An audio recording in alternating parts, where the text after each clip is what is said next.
Hi, I'm Bren, and welcome to my channel. I am a Canadian podcaster with a passion to form connections with individuals from all walks of life. On my show Connections, I explore the world through my guests' unique perspectives while gathering an insightful understanding of how they interact and perceive life. That is a really good question. Oh, that's a good question. That's a really good question. That's a great question. I ask questions that focus on uncovering stories of humble beginnings, But I was like 13th place out of like 300 kids. triumphant successes, I used to swim for the Junior Australian Olympic trial team. motivations, I just built up that confidence in myself to say, you know what, fuck it, I don't care. inspirations, She was just always, I just always love her. struggles, The main thing that got me to where I am today is the bullying that I experienced. and realizations. Sometimes you cannot get closure. My goal is to continue making connections to spark meaningful discussions, and I hope you will join me.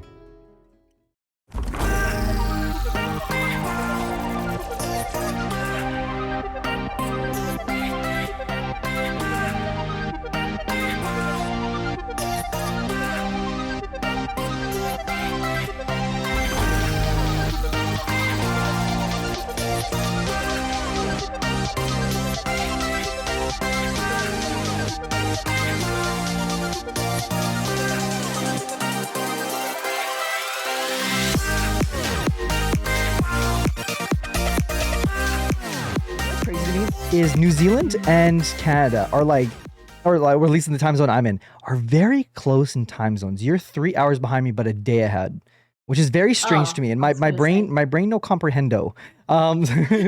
So what's it called?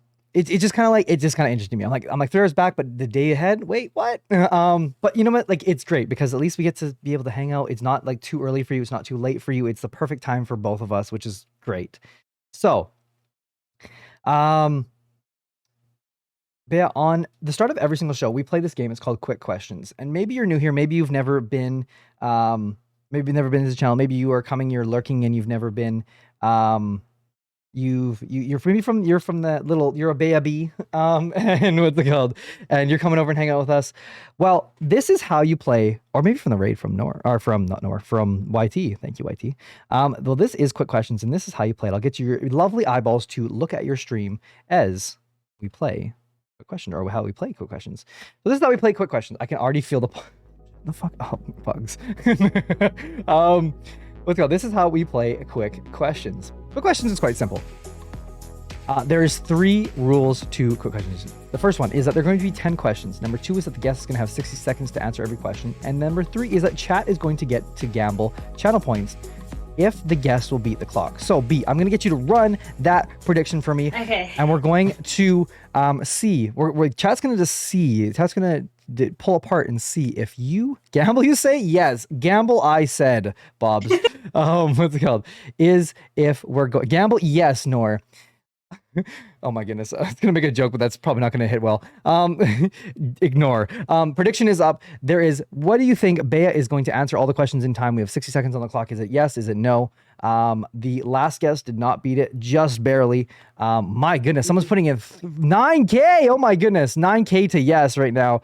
Got 25 without gambling, easy. 10K into yes. The chat is confident. However, someone in no is going to make a bag today. If you don't get it. You got this. I believe in you. Okay. Alrighty. Oh, I have a question. Wait, hang on. I have a question, please. Is it a quick question? Can you actually read the yes? Can you actually like read out the questions like that fast that I can like answer in 60 yeah, seconds? I can ask them. Yeah. I can ask them speed. Yeah. Okay. All right. Yeah. Okay, Like how I said the rules. Yeah. 100%. 100%. Right. I can be an auctioneer if you'd like. Right. No, rap god. Yes, exactly. That's what I was saying. ready. I can't gamble, so I'm just here for the negative vibes by guessing. Oh, wow. No. Wait, what? I'm confused. How did you? I can't gamble. Wait, I'm confused. How did you? Make sure you answer fully though. Yeah, of course. So one thing we'll say is you have to have obviously like a real answer. It can't just be like yes for all of them. There are questions that you have to sort of think like they have to be that. You can also as soon as you don't have to explain the story, you just have to give us like what the story is kind of about or whatever it may be that might associate to that. If it is something like that, we will explain the stories after, so don't feel like you're good. Alrighty. Chat, spam those hearts if you are ready to bug Bea about every single answer. Because we're going real speed. We're going fast speed here. Okay. So, Bea, are you ready? I am so ready. Let's go. Alrighty. Chat's ready. Bea's ready. Am I ready? Alrighty. We're going to start right about... Bruh. Bruh. What, B? What do you want, B? I know I was stopping because B's actually got my attention, so I was like waiting. B, you had something to say? Yeah. I actually stopped everything in the show because B actually stopped me. I'm just kidding. Alrighty, for real now, we're going to start. We're going to start now. You're done. You're done. Cancel, Bren. Been canceled. Thank you. Alrighty, chat. So we're going to start for real this time, right? Just so you know, Bea, I'm going to say the thing and then the clock will start here. Mm-hmm. What is your favorite word? Exquisite. What is your favorite food? Prawns. What is your favorite drink? Water. What is your favorite number? 4. What is your favorite movie? Before sunset. What is your favorite memory? Watching Harry Potter movies with my dad. What is your favorite vacation you've ever taken? New Zealand. What is your favorite animal? Whale sharks. What is your favorite family tradition? Family tradition. Karaoke every time there's a birthday party. And what is the favorite gift you have ever received? Favorite gift. My greenstone for my partner. Nicely done with 15 seconds left on the clock. Oh, very impressive. Give those ones their things there. Sorry, pugs. I'm sorry, I'm sorry, the Sag ones. Getting that down. See, pugs got to 25K without gambling, and look what happens. It's been a rough stream for pugs. Well, that's all right. It happens. It happens, chat. It happens. It happens.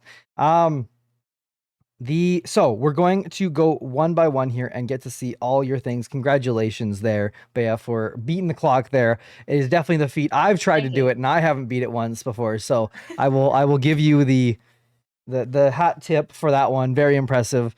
Thank you. Damn. So who's 10K going or 10 for okay, so okay, because most people I see. Damn, 1 to 40 if you lost that. How many points did y'all get? What the hell? Yeah, really though. Alrighty, so we got another raid. Oh my goodness, what's up? Atrocity, what's up? Oh my goodness. Our friend from the other stream. How's it going? Good to see you. Oh my goodness. What's up, Atrociteers? Oh my goodness, Josh is in there. What's up, Josh? How's it going? Yelkies, I see the Poet Dragon. Are you up? Sorry, the Poetic Dragon. Damn, you breathing those fire lines. Yelkies, what's up? Good to see you. Josh, always great to see you. Great to have you in here. Josh, did you have something to do with this? Is that what you have something to do with this? Is that what you're here? Atrocity, great to see you again as well. Welcome in again. Love to see you. Playing XCOM 2. Okay. How's XCOM? My goodness. Hello, Raiders. Welcome in. Oh my goodness. Do you guys know what we do here? Does anyone? We should come up with a name for chat. I mean, you could. Antrosa chat and Andro chat, maybe Andro chat 1. Northern Dorth, hello. What's up? I recognize your name, Northern. I recognize your name from somewhere. I swear I've seen you in another chat before. Do we know people? I feel like we know people. I recognize your name. I've seen your name before. Maybe I'm just tripping. Maybe you have like a doppelganger. I mean, maybe I don't know. That was a tongue twister. Astro Citizens. That's a good one. He introduced to me a couple weeks ago, but I wanted to watch the new guest. Oh well, hey, you came on for a great guest, a lovely guest we have here, lilbeabee! Exclamation mark guest. If you guys want to go and follow her on any of her platforms. Well. Welcome in. Thank you so much for trusting me with your community. Nope, you didn't have anything to do. Oh my, Josh. I don't believe you, but thanks. Was gonna say I don't mean to interrupt what you're doing over here. I just wanted to bring the piece over. That's all good. Thank you so much. Maybe you guys are new here. I'm just going to play a little clip here just so you guys know what we're doing here. Before we do it, we just played a little game on stream called Quick Questions. We do some giveaways. We do some fun things, but this is what what Connections, this show, see right there? It says Connections. What's it called? Is about on this stream. And I hope you guys will enjoy us and hang out with us today. Enjoy. Hi, I'm Bren, and welcome to my channel. I am a Canadian podcaster with a passion to form connections with individuals from all walks of life. On my show Connections, I explore the world through my guests' unique perspectives while gathering an insightful understanding of how they interact and perceive life. That is a really good question. Oh, that's a good question. That's a really good question. That's a great question. I ask questions that focus on uncovering stories of humble beginnings, But I was like 13th place out of like 300 kids. triumphant successes, I used to swim for the Junior Australian Olympic Trial Team. motivations, I just built up that confidence in myself to say, you know what, fuck it, I don't care.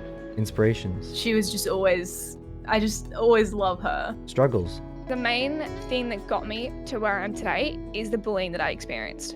and realizations. Sometimes you cannot get closure. My goal is to continue making connections to spark meaningful discussions, and I hope you will join me. So that's a little bit about what we do here. So we are going to, that's what we do here on Connections. And I hope you guys did. Hey, Northern, did you see anyone that you recognize in there? Maybe that's how we know someone. Maybe I know someone that's been that you've been in their chat. I'd love to know. I love that. Northern, we love you. Actually, we love you a lot. But thank you for stopping in. Thank you, Entrosity. We also love you, Entrosity, very much. So thank you so much for coming in and hanging out. I really do appreciate it. I from the bottom of my heart, it means a lot that you were willing to share your community with me.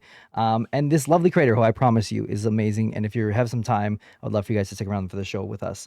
But we're going through quick questions. You said, little baby, that your favorite word was exquisite. Is that what you said? Yes, apparently. I don't know why. It's the first thing that popped up in my mind. Is there another word you want to change it to instead? Not really. Like, how do you pick a favorite word, first off? Like, Mine's cumbersome. What? I think it's just a word that's really cool to use if you get to actually use it. That's my thought Okay. process. But I don't know. I don't know. Yeah, I like saying exquisite, but I can't say that I use it very often. You know? I think that's what makes a great word. Yeah. Cumbersome, exactly. Cumbersome. When things are just going on too much. There's too much going on, basically. The faces baby pulled for the first few questions are great. I missed it because my head was down. I'm gonna have to go back and watch it again. Could someone clip it if they haven't already? Did someone clip it? I hope someone clipped it. Boy. Yes, cucumber. Yeah. Oh my goodness. I have been in Josh's stream before, so that's possibly where I've seen you before. Favorite food you said was prawns. Okay, so this is why. I think this is why I pulled the faces. So I actually try not to eat any seafood. And the thing is, Okay. like, I grew up like eating a lot of prawns, and then like in the last couple of years I've been trying to not eat any seafood, but then my self-conscious betrayed me this time and said that my favorite food is still prawns, even though I haven't had them in so long. So what would you say is your favorite if that's not going to be it? I would still say prawns is so good. That's fair. That's fair. That's fair. That's fair. It's just like a yeah. What's up, Ramel? How's it going? Good to see you. Which is funny. I snooped around and found a Twitter that you never knew about from that. I didn't know. Which is I really hilarious to me that you didn't even know that your I partner didn't had Twitter. That was it made my whole day. It was great. You So said your short. favorite drink is water, which hey, great. Are you being real with us? Is it actually your favorite? I do like water. Like if you're gonna give me a choice of like a soft drink, an energy drink, or a juice, I would always go for water. Okay. And things like that. Yeah. But I didn't want to say that my favorite drink is like something alcoholic, but because water is great. You know, water is just very versatile. Lying. Whiskey. No. Oh my Tea. goodness. Tea? Tea. I do like tea. Yes, Tea's I do good. like Tea's good. tea I like green tea with yeah. honey. Tea's always good. Yeah. You said your favorite number was number 4. Was there a reason Yes. number 4 was? Is that a date? Is that I a think- sports number? What is that aligned to? I don't know. I think since I was like really young, I always just said my favorite number was 4 for some reason. I don't know why. It's not my birthday. It's not anyone I know's birthday. I think I would always just say I was always get picked for like number 4 for something. Maybe like when I was in school, like when I was in elementary school, I would always come 4th place in like the honors. You know, they were like Yeah, 4th, yeah. 3rd, 2nd, and 1st. Huh. Yeah, yeah. I don't know. Interesting. Maybe that's what it is. Yeah, Huh. Interesting. drill into I my wonder head. why. You said your favorite movie was Fall of Sunset. Is that what you said? I know, before sunset. Before Sunset. Before sunset. Yeah. Okay. What? So I don't know. Why is that a favorite movie? Have you seen it? Not. I have not seen it. No. Yeah, so it is a really old movie with Ethan Hawke, and it's a trilogy. I think the Before Sunset is the second one. So it's basically like the what if, no, the what it could have been, what it should have been, and what it actually is of a relationship, and it takes you all through Oh. the different times. Yeah, and I really really enjoy it. Yeah, it's really fun. I don't want to Interesting. spoil too much, but yeah. So the first one is like Before Sunrise. Before Sunset is the second one, which is my favorite, and the last one is Before Midnight. So it's really, I don't know, it's just like they just usually walk around in a place and they just talk about life basically. So the first one Interesting. is set in like Vienna, the second one set in Paris, and the third one set in Athens, somewhere in Greece, I think it was. But yeah, Ah.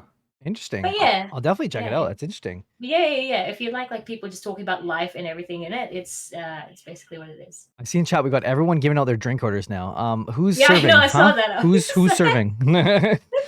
I will take one too. You said your favorite memory is watching Harry Potter with your dad. Yes. So Yes. explain how that's your favorite memory. So my dad passed away when I was 12. So the last Harry Potter movie that we got to watch together was the 5th one. It was just kind of like a tradition that we always had.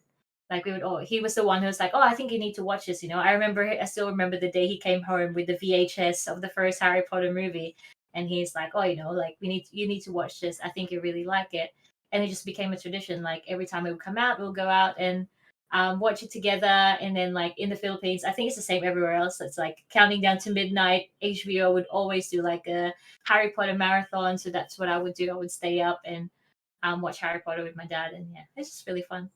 Awesome. And I'm sorry for Yeah. your loss of your dad. I'm sure that was hard, especially at 12 years old. And I mean, even now, I'm Yes. sure still. Unfortunately, like a losing a parent is not easy. I'm sure. Yeah. But I'm glad you have those cherished memories, though. That's awesome to have for Yeah, sure. always. Yeah. And yeah, VHS, that slaps. What a throwback. Really though, yeah, no, that's how you know we're old. Yeah, I know. I used to record episodes of Ninja Turtles on our old VCR when I was a kid. Oh my goodness, Donovan. That was like early day pirating before pirating was like a thing, I think. You said your favorite vacation you've ever taken was New Zealand. Mm-hmm. Okay, so explain. So before I moved to New Zealand in 2017, I was living in Australia. So I actually came to New Zealand for a holiday, and this is how I fell in love with New Zealand. So I did like a little bus tour around the North Island of New Zealand, and it was just so beautiful. It was so peaceful. Everything was so green. The people were just super nice, and I fell in love with New Zealand. And then 6 months later, I came back to see it like in the wintertime to see if I'd still like it. Mm-hmm. And then I liked it so much. Then 3 months later after that, I moved here. Oh my goodness, that's awesome. Yeah. That's wonderful. Damn. That's one of those like feel good stories where like you go somewhere on vacation, you're like, I love it so much, I'm gonna move here. Yeah. Well, the thing is, I was actually planning on moving to Canada instead. I was like in the process of like doing up my visa and everything. We could have been neighbors. I know, but then I found out as an Australian citizen, I don't need a visa to move to New Zealand. So I was like, nah, screw the visa. I'll just go to New Zealand instead. So It's practically the same place. it is practically the same place, but it's like Canada is just like a bigger scale, you know. So Upset. Canada, the place to be. Yeah, exactly, Pugs. Exactly. You said your favorite animal is a whale shark. Yes. Please do explain. This is so pretty. Look at them. Wait, where can you see my A little bit lower. Oh, Little, wait, little, there we little, go. to the middle a bit. Bring it closer. To the No, middle. that's further away. That's further away. I don't go. Clappers. What's There we it? So go. someone else said this a couple of streams ago. That the I whale think it's shark was. Wavey. I think I you think might be it right. had You are. yeah. Yes, you are right. That is right. That it Yeah. was Weibei. And we Yeah. searched up on stream. Very, very cute. Canada, you mean It's northern so US? No, I mean Canada. The one that the one that has US in their boots. They're beautiful. They are beautiful. Oh heavens, is that Bea? It is Bea Flim, and that's Flim Flam Flam. God. What's up, Flim? How's it going? Your favorite family tradition is karaoke. You said. I mean, yeah. What's called? And on our on our post on Twitter, you said, "Am I really Filipino if I don't do karaoke?" Yeah. I mean, it's true. How many Filipinos here in the chat are actually like, fans of karaoke? See, these like facts though. Literally. Really though. Literally. The Josh karaoke? The what? The who karaoke? Yes. What? Yes. What am I missing here? I'm feeling like I'm very lost in here. I don't. I mean, hey, Wolf is the one person. Wow. Oh my goodness. However, the yes. So we're gonna pause here for a second. I want to hear my first story up from you. Mm-hmm. X Factor. First question. Okay. Is there a video? No, there's not. Okay. Second question. What's it called? What? Explain. Explain? Okay, so this is when I was still in Australia. So I lived in a small town. So that's why there's no video, because you have to either audition at the big cities or either make it to like the very end part of the auditions to get like filmed and everything. So they came into our small town and my friend was like, "Hey, you should audition to the X Factor. They're coming to town." I was like, "Why?" It's just like, "Why not?" I was like, "Yeah, you're right. Okay." So she was like, she had the papers ready for me. She's like, "Here you go." And I was like, "Oh, okay." It's like, "And it's tomorrow." I was like, yeah, okay. So yeah, I just rocked up, and then I was actually surprised considering how small the town I lived in. There was so many people there. I think I waited literally like all day to audition. And the funniest part about all of it is that like when I was waiting in line, there were so many people who've been auditioning for years, and they're like, it's like, "Yeah, I've been auditioning for like the last 5 years," and then they would walk out and they'll be crying or screaming and things like that, and I'm like, I'm just chill, man, But it was actually a really good experience. So how do you go in after someone's like sobbing, like audibly sobbing, and you're like, "I'm next." Yeah, I don't know. I think it's because like for me, it was just an experience. Yeah. And I had nothing to lose. Like, yeah, so okay, so if I get in, I get in. So I'll do more auditions in the end. And then if I don't, then that's it. I tried, It's just like it's just one of those things. I'm very much a YOLO kind of person. I just kind of do things for the sake of like experience. And like, if I have nothing to lose, then why not, basically? So The first time I've heard YOLO used in a sentence in like 30 I'm years. sorry. I'm sorry.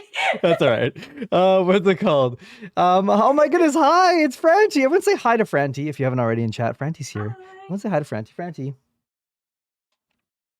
I love you. Welcome in, Franti. Good to see you. How's it going? It's late, Franti. What are you doing awake still? Devin. Hello, welcome in. Good to see you. Again, actually, because we've seen you before here. How have I not?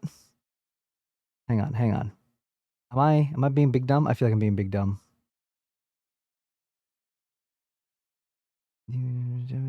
Oh, that's right. Okay, yes. Okay, I see Devin. Okay, well, thank you for the lurk, Devin, by the way, and thank you so much, Bob, for the lurk as well. Phone's at 9%. Go charge that phone up. We'll see you. Don't worry. And thank you, Flem, for that lurk, and thank you, Ramel, for. Am I saying that right? Ramel. Call him Flo. He's a fraud on Twitch. That's not even his name. Call him what? Flo. Flo. That's his name. Because he goes with the flow. Yeah, no, that's actually his name. But yes, go with the flow is good. Ramel. Well, I'm gonna because Ramel gave me 100 biddies. I'm going to call Ramel by Ramel for now, until he says otherwise. Ramel, okay, stop me. I don't need your input. Oh my goodness. Franti, I have COVID, so I'm in quarantine now. Oh my goodness. Okay. I feel so bad for you, Franti. By the way, Franti, if you at not poor but nor in chat, are you okay? Remkek, is that what you're laughing at? Yeah, it's fast. I read that too as after I asked if you're good. Oh my goodness. What's it called? Is Franti is that Nora's not feeling too good either. So if you need a new friend to go hang out in quarantine with, that might be someone you want to message. It's just good. It's a great person, great friend. Been through the worst symptoms already. I think that's good to hear. That's good to hear. You say in a weird way, so flows. There you go. I see how it is. All right, Flo. I guess we're going with the flow. Oh my goodness. That's my mom. Mama Lisa in chat. That's my mom. Hello. Can everyone in chat say hi to my mom? At Mama Lisa and say hi. That's my actual mom. My real life mom. Not my fake mom, my real mom. Exactly. Thank you everyone for saying hi to Mama Lisa. Yes. Mama Lisa's wonderful, as you guys will see. Mama Lisa's here for every single stream, whether you're lurking or hanging out. Yeah. Someone's got a Mama Lisa event already. Thank you so much, everyone. Alrighty. And then finally, you said your favorite gift you've ever received was your necklace from your partner. Fun. That's amazing. What is it, and what is the significance from it? So this is a New Zealand greenstone. So it's they have a lot of beliefs surrounding it and stuff. So a lot of like Kiwis, especially Maoris, would have one. And when I first came to New Zealand, I bought one as a souvenir for myself. So different shapes have different meanings and stuff. And I bought one for myself, and then it kept falling off me for some reason. Don't know why. It kept falling off. And then when I moved here to New Zealand, I was living with two Kiwi girls, and I told them that like, hey, I need to buy one for myself because this one keeps falling off. And they said, oh, who gave it to you? And I said, I bought it for myself. And they were like, oh, that's why, because you're not meant to buy it for yourself. It's meant to be given to you as a gift. So for my birthday, they got me one of these, which is nice. It's never fallen off. It's the exact same make as the old one that I used to have, just a different shape, I think. This one, actually, I'm not gonna, I forgot what this one means. And then, so when my partner was going back to Europe, I wanted to buy him one of these. And then we saw this one on display, and I said, babe, you have to buy me that one. It's so pretty. I can't. So he bought it for me, and yeah, I never take it off. Oh, that's But so yeah. sweet. I love that. That's really amazing. That's awesome. But yeah, I That's love so- the whole story around it. It is. with It's the really green interesting. stone I've and stuff. I've never heard anything about that, so it's really interesting to me that there's like a kind of a lore to that. That's really cool. That's awesome. Yes. Hi, Kento. How's it going? Welcome in. So we got a couple questions here. We're a little bit behind on schedule. I'm sorry. I went a little bit longer. We spun the wheel. I really made it like a thing. I'm sorry. However, I have a couple questions I want to ask you, as well as I see chat has asked a couple questions as well. The first question that I have for you, and this is every single person that has been in this show has had to go through this. Has had to go through this process that we do. And I'm sorry. You're probably going to be a little bit like, what am I doing here? Why am I here when I start asking these questions here? But it's part of the lore. It's fine. The first question that we have comes from our lovely friend, Hobo Duva or Donovan. And that question is, what's it called? Toilet paper, over or under? Okay, I'm not gonna lie. I'm one of those people that don't really care. Okay. I was. It doesn't bother me. No. But the thing is, the thing is, like, I would just chuck it in. Like, whatever's easier, just chuck it in. That's fine. But the thing is, my partner is a very over guy. And the amount of times that I would put it the other way around, and he would get mad at me because he thinks I'm doing it on purpose to annoy him. Has been so many times. Like, we would actually have like actual fights. He's like, why are you doing this? And blah, blah, blah. You know, I don't like it this way. I was like, bruh, it was like the middle of the night. I just wanted to use the toilet paper. Like, please. So now I make a conscious effort to put it over. Well, Flo, if you want to come over to somewhere who has the over, and it is definitely it's not just I'm sorry, it's 100%. I'll take care of you, Flo. Don't you worry. I know how to put my toilet paper. Me stealing your partner on stream. So much work. What do you mean it's so much work? You have to think about it. I just rather just chuck it in there. Oh my goodness. Our mods Wolf says the same thing. It's just, but it's like but I get it, but like if you put in the effort and you've put in the effort to put it on backwards, that's where I have my issue. Comments exactly. That's what I'm saying, Flo. 100%. Common sense. It's part of the branding of how you're supposed to put it. It's just yeah. I was in the kitchen. I heard that hobo do. Yeah, I don't know. I just hope toilet paper is there. Yeah, see, that's what I'm saying. Yes, Wolf. exactly. Hi, Vampa. Hello. Hi. Hi, how are you too? Welcome, man. Good to see you. How are you? And what else we got here? So we have a couple more questions that's kind of gone on since that one as well. That's kind of stemmed from that question, for better or for worse. Paper. You can learn a lot about a person about how they wipe their ass. Oh God. What is it? Yeah, when we're wiping, are we scrunching or are we folding? Yeah. Who has time to fold? Who has time to fold? What? Okay, I'm out. Okay. What's happening with chat? Wait, chat. What? Chat. What's happening? What is happening? Oh my goodness. I've never seen this happen before. This has always been like, I thought, what? Chat flips. I know. I've never seen. What? Chat's always. What are you doing to me, Bea? What are you doing to me? We are no longer in a relationship. Fold. Why in a hurry to wipe? Yeah, exactly. Where do you gotta go? Where are you going? What is happening? I don't like sitting on the toilet, okay? I'm not one of those people that sit on the toilet and sit on my phone there for hours on end, okay? I got stuff to do. I'm sorry. I just gotta hurry up. But also, the thing is though, I grew up Filipino and I like using toilet paper is not really like we have like the tabo system, you know, like Is that like basically the spray? kind of like the spray, Okay. but like the poor version of it, I guess. The what version? The poor version. So we I have, think it's like, the so we have like a little bucket. We have like a little bucket of water, and we have like a little thing, and we just Yeah, gotcha.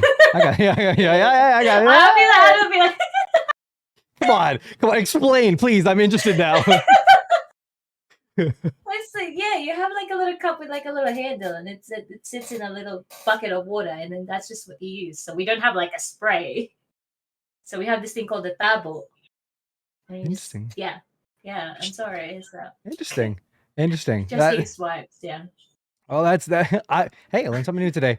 Totally just spent an hour on toilet TikTok. Oh my goodness. Toilet watching TikToks. Oh, on the toilet. No, you spent toilet. Okay, I see, kid. Oh my goodness. I think all of us is guilty. Like, I don't know. I don't use TikTok personally, but Reels for me, there's been a couple times where I'm like, I'm never gonna leave here. My legs are gonna fall off. Yeah. Exactly. Oh my goodness. What else do we have here? Oh no, I have to wait another day. No, that sucks. She's using leaves. I'm about to leave. Not the leaves. Oh my goodness, too funny. Bye, Super. Thank you so much for hanging out with us. Oh my goodness, it's 2 a.m. Oh my goodness, you're like on the flip side of the world, basically. That's crazy. From New Zealand. And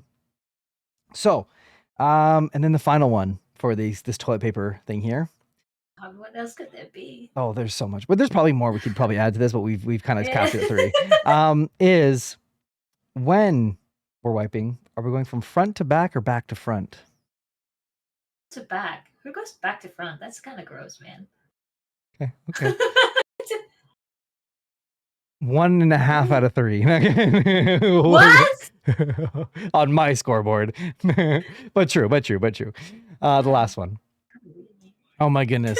I be getting up and scrambling because it's just static. Yeah, really.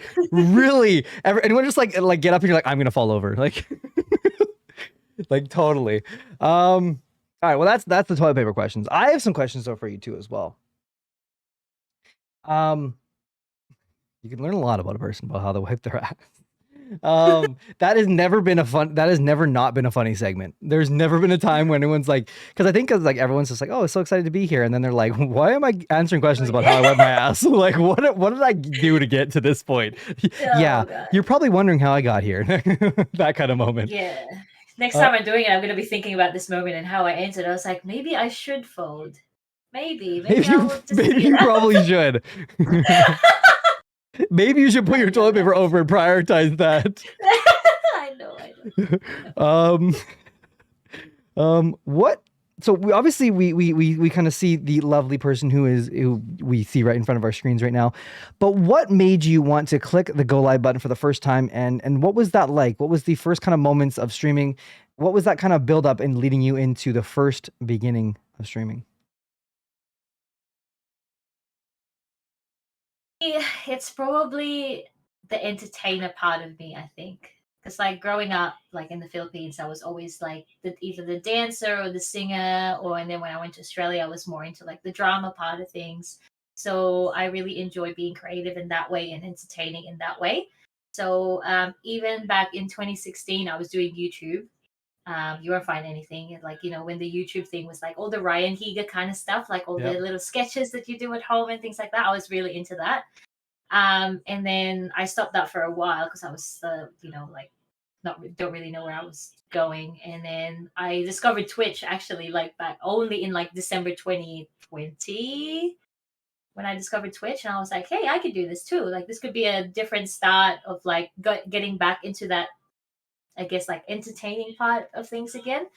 But then the first time like hitting the go live button, it was terrifying, but because I knew I had some of my friends like ready to watch, it was a little bit more comforting. But yeah, no, it's crazy. I mean, I don't know. I love it though. Like it's just interesting, like the people that you meet and things like that. So I don't know. I don't even know if I actually answered your question. Oh, good. No, it's good. Any answer is a good question, as long as you give us some sort of answer that's something. It's not like I choose not to answer. It's a good question. It's a good question. Yeah.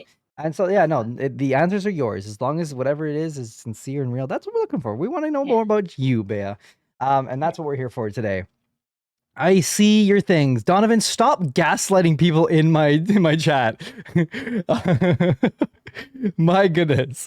I think he actually hates you. You should cancel him. My goodness. Fuck. I don't know where I'd be with that. I fucking hate both of you.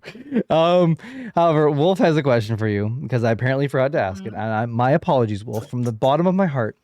I've made a serious lapse of my judgment, and I am for that. I'm sorry. So we'll clip that.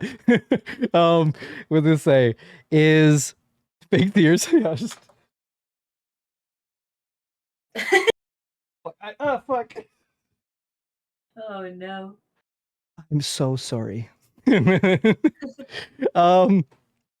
like dumped water all over myself doing that. That was not worth the bit. My paper, oh my goodness, not worth the bit. But Wolf asks, how did you get your username /gamertag, and what was your first username /gamertag? One now, which is lilbeabee. Yeah.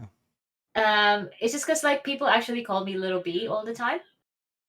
But because there's already so many little bees on Twitch, I was like, okay, how can I make this my own? There's more bees on Twitch? No way. There's so many bees. So many bees. Like this one imposter right now on the chat.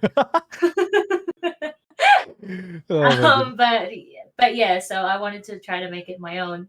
So like I did like my nickname that I grew up with, Bea, which is funnily enough, when I moved to Australia, when people read it, they would just read it as B. So it's kind of like a combination of my two nicknames. Oh, okay. And people would always call me Little because I am a tiny person. So it's just like Little Baby. So yeah. And my other gamer tags, like my really, really old one is Cyrene, which is XYRYNE. So cringe, but okay. But someone's got that on Twitch, so I couldn't use that, which was annoying. I was like, how did you think of that? That was like a cringy name that I made like after like my first boyfriend when I was like 12. But so that was that. And then the other one was Party Poison, which is a My Chemical Romance reference. Okay. Yeah. Awesome. Yeah, I'm starting to yeah. really like that question. That's a question Wolf's asked the last couple of guests, and it's good. You provided some interesting answers for sure, and you just the same. Hello, Bea Brow. This one's Baybrow. Baybrow, Baybrow, Baybrow. Baybrow. Baybrow. Oh my goodness, that's too funny. Oh my goodness, Baybrow, Baybrow. Yes, Baybrow. Oh my goodness, I can't spell or read or anything. It's great. Why is it? I think of Beyblades. Beyblades. Ooh, what a throwback. Right? I know. Man, I'm so old. good. Yeah, we're all old. Oh my goodness. Good to see you, Baybrow. Welcome into the chat. Hope you enjoy your time here. What is the TLDR version of your life from the start, the starting moments of the life and the first memories that you can think of little Bea B to kind of going up into now the Bea B that we have on Connections, the wonderful creator. You look very concerned about this. What is because what's TLDR? yeah, Okay, thank you, B. It's okay. You're not the first one. You're not going to be the last one. TLDR is too long, didn't read. Basically, what is the summed up version of your life from the first moments and the little stories in between that lead us to the little Bea B that we know and love on Connections? Basically what is like the too long? Okay, so like a summed up version of me, Yeah. right? That's a summed up as short as you want. You don't have to. It doesn't have to be that short. It's Yeah. So basically, I am just oh god. I'm just basically a collection of all of my YOLOing through life. I don't know. It's just, this is how I learn. This is how I grow. Like trying things out and just like seeing how it goes. Like I don't really have a lot of things that are planned, or I don't have a lot of things that like. Well, now I kind of have like long term goals and stuff. But for most of my life, I was just kind of like YOLOing everything because I moved around so many times and like different opportunities were coming up and I would just be like, yes, I'll do that. Yes, I'll do this. Yes, I'll do that. I don't think I've ever said no to anything like when it comes to like being an opportunity. Other than not like that. It's like, No, but I think that's awesome. No, yeah. that's awesome. That's awesome though. Like, no, I didn't. I Yeah. wasn't going anywhere, but like in positive ways. I think that's really cool because that's hard to do. That's Yeah. really hard to do. Yeah. So what would you say would be like the little stories though you have in between? Like what is some first memories? Our question of the day actually for those of you, and no one answered it today. What is your favorite story of your childhood? I'm gonna ask you, what's your favorite story of your childhood, and then leading up into kind of like what is any of the little stories. So obviously you've told us things about the X Factor. I'm interested to see how you become a potato enthusiast. I would what's it called? I'd love to hear also like kind of like you said you moved from you said Philippines to Australia, I think you said, and then eventually to New Zealand. Like what does that kind of look like and that sort of thing? What are those stories like in between? Okay, so favorite childhood memory? Earliest favorite? Did you say earliest? I said favorite. It can be earliest. It can be earliest too if you want. If you want to do both. Oh god, the earliest childhood memory that I have is, it's usually like Sunday lunchtime with my family because I grew up with my dad's side of the family, and my grandparents on my dad's side have 8 kids. So every Sunday, everyone will be there and all of their kids and things like that. And then we would have, when you go to like a big Chinese restaurant and they have those big tables with like the little spinny thing in the middle. Yes. Yeah, that's what it was like. That's pretty much memories for me. growing up. Damn. Yeah. Yep. Yeah. And so that was that. And then we would have our own little kids table. And the best part about it, I think this is where it came from now, because my favorite ice cream flavor is coffee flavored ice cream. And because like it just reminds me of my childhood, because that's what we always had at home. Coffee flavored ice cream. Selecta coffee crumble.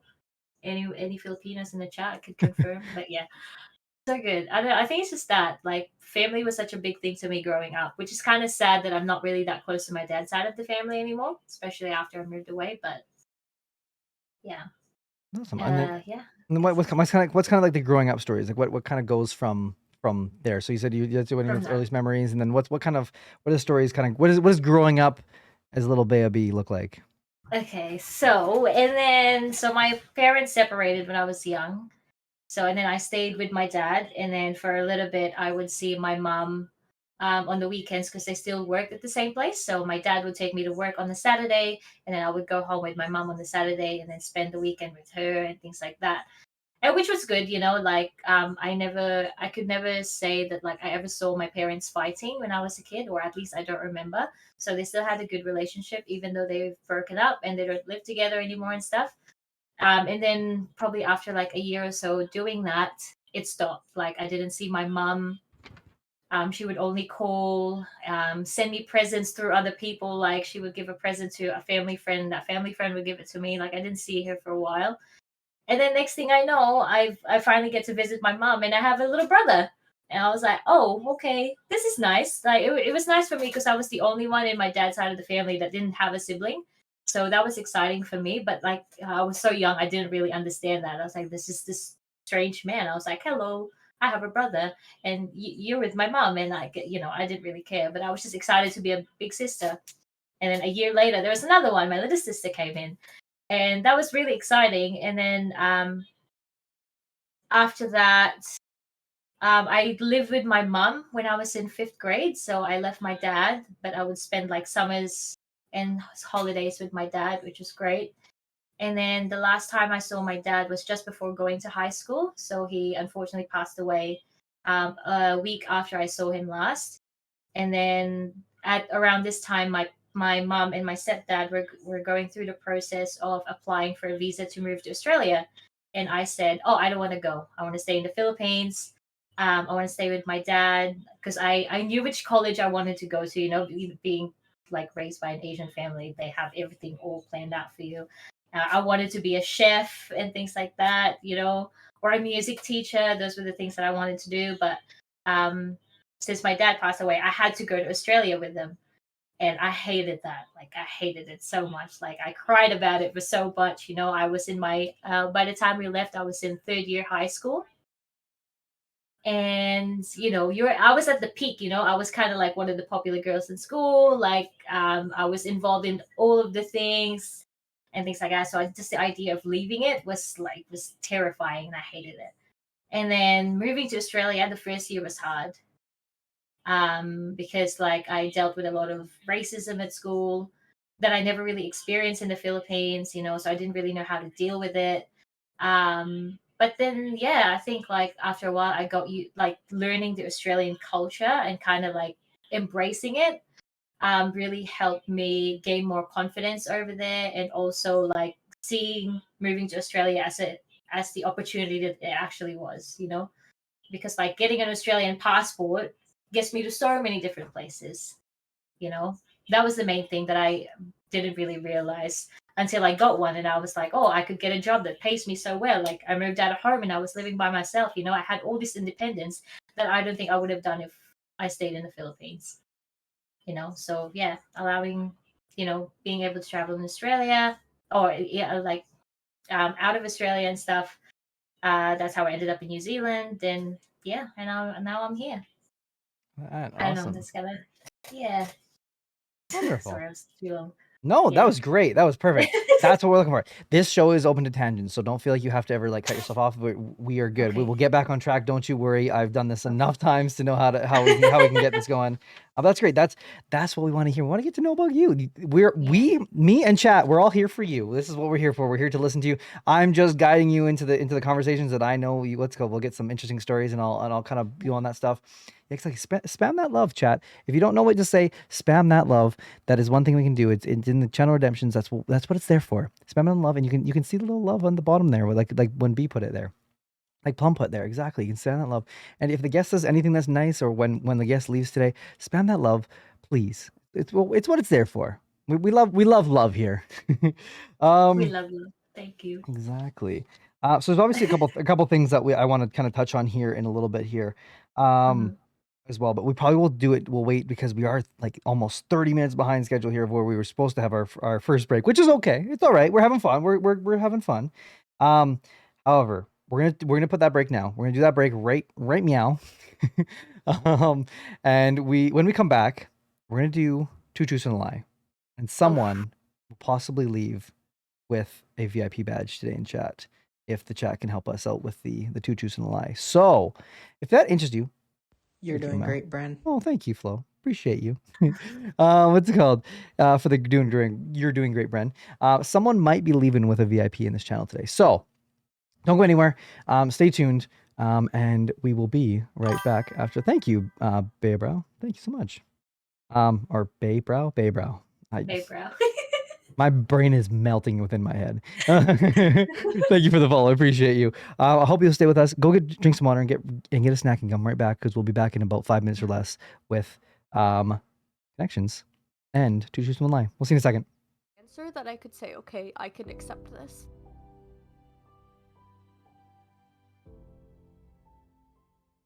If you wrote a book about your life up to now, what would the final line say? I think it would end with something along the lines of, and she was happy. I think the ultimate goal of life is to achieve happiness.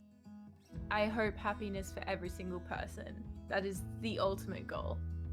It just perfectly summarizes it. You just want to be happy in life. I don't have to be big and famous and be filthy rich. I just want to be happy. That's all I want. It's very simple, but I just want to be happy. What is the best advice that you have ever received? It was to prioritize myself. I was always worried about my friends, and eventually that took a toll on me. My therapist was like, you have to focus on yourself. At the end of the day, you can't help everyone as much as you want to, and you can't please everyone. So focus on yourself, really understand how you're feeling, and set your boundaries. You have to prioritize your well-being. What is the best piece of advice that you've ever received? You're the only person that can take care of yourself. Ultimately, you can ask others for help, and often you can get help, and that's wonderful. But when it comes down to it, you're brushing your own teeth every day, you're putting pants, you're the one taking care of yourself, you have to. If I want things to get done, I have to be the person looking for change. What life-changing event have you experienced?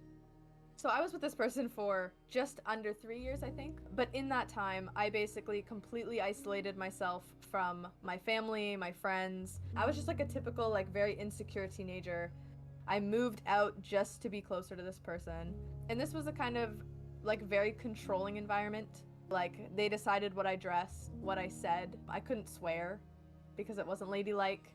I couldn't buy protein powder because it would make me bulky. Developed an eating disorder. Didn't go to college for this person. It was a very, very controlling environment, and I moved in with this person when I was 18. And that was where I actually realized what kind of situation I was in. I think the worst part about it was because I had isolated myself so much, there are people that I lost because I didn't go spend time with them when I could. I was only allowed to be around that person, and that's it. You know, I lost my grandmother, and I lost someone who was basically a father to me during that time. And I think that's actually one of the things that created a turning point for me was when I lost that person and the person that I was with told me that I just had to get over it. And I think mental abuse is something that's not talked about enough. I want people to know because I want people to be able to learn. If there is somebody in your life that is telling you how to dress and how to act and who to talk to and who to be around, that person is toxic and is not worth a moment of your time. What is your biggest fear in life? Regret. So I never want to put myself in a shoulda, woulda, coulda scenario. I want to know that I did my best in every scenario that I've ever been across. I want to know that if I thought I should be doing it, I did it. Even if I tried, who cares? I tried. If I failed, whatever, I tried. But I never want to regret not doing something. This is how I see it. You get born, there's that dash in the middle, and then you die. So it's all about, did you make your life worthwhile? Did you live to the fullest? Did you enjoy that moment? Because you got to remember, everything that you did, you don't take with you. Everything that you gained, you don't take with you. You got to understand that I got to enjoy what's here in the now. So absolutely, my biggest fear in this world will always be regret. You're watching Connections, a podcast about human connections, premiering every Tuesday on Twitch TV/Brengra. What is the best piece of advice that you've ever received? You live your life for you and you don't live it for anybody else. In reference at the time, it was about my dad and how I wanted to live my life, and you live your life for you. This is your life. You make it the way you want to. You're not here for a long time. You're here for a good time type thing. Do whatever makes you happy.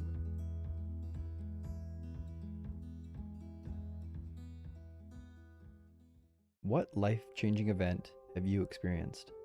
So I was dating a girl and she just disappeared out of nowhere and she didn't really tell me why. Her parents showed up. Her mom gave me a letter. I was like, oh wait, where is she? It's just like, she recently passed away. That was like a life-changing moment to me because like in the letter it says, I apologize for not letting you know what happened to me because I didn't want you to be in the same pain where I was going to, because at the time she didn't tell me, but she had cancer. I was like, wow, I didn't know what that meant. That explains why she was very distant to me towards the end of the relationship. And what the note says, I apologize if your outlook on life or and or love changed because of me, but if you find someone that you truly love, don't let go of them.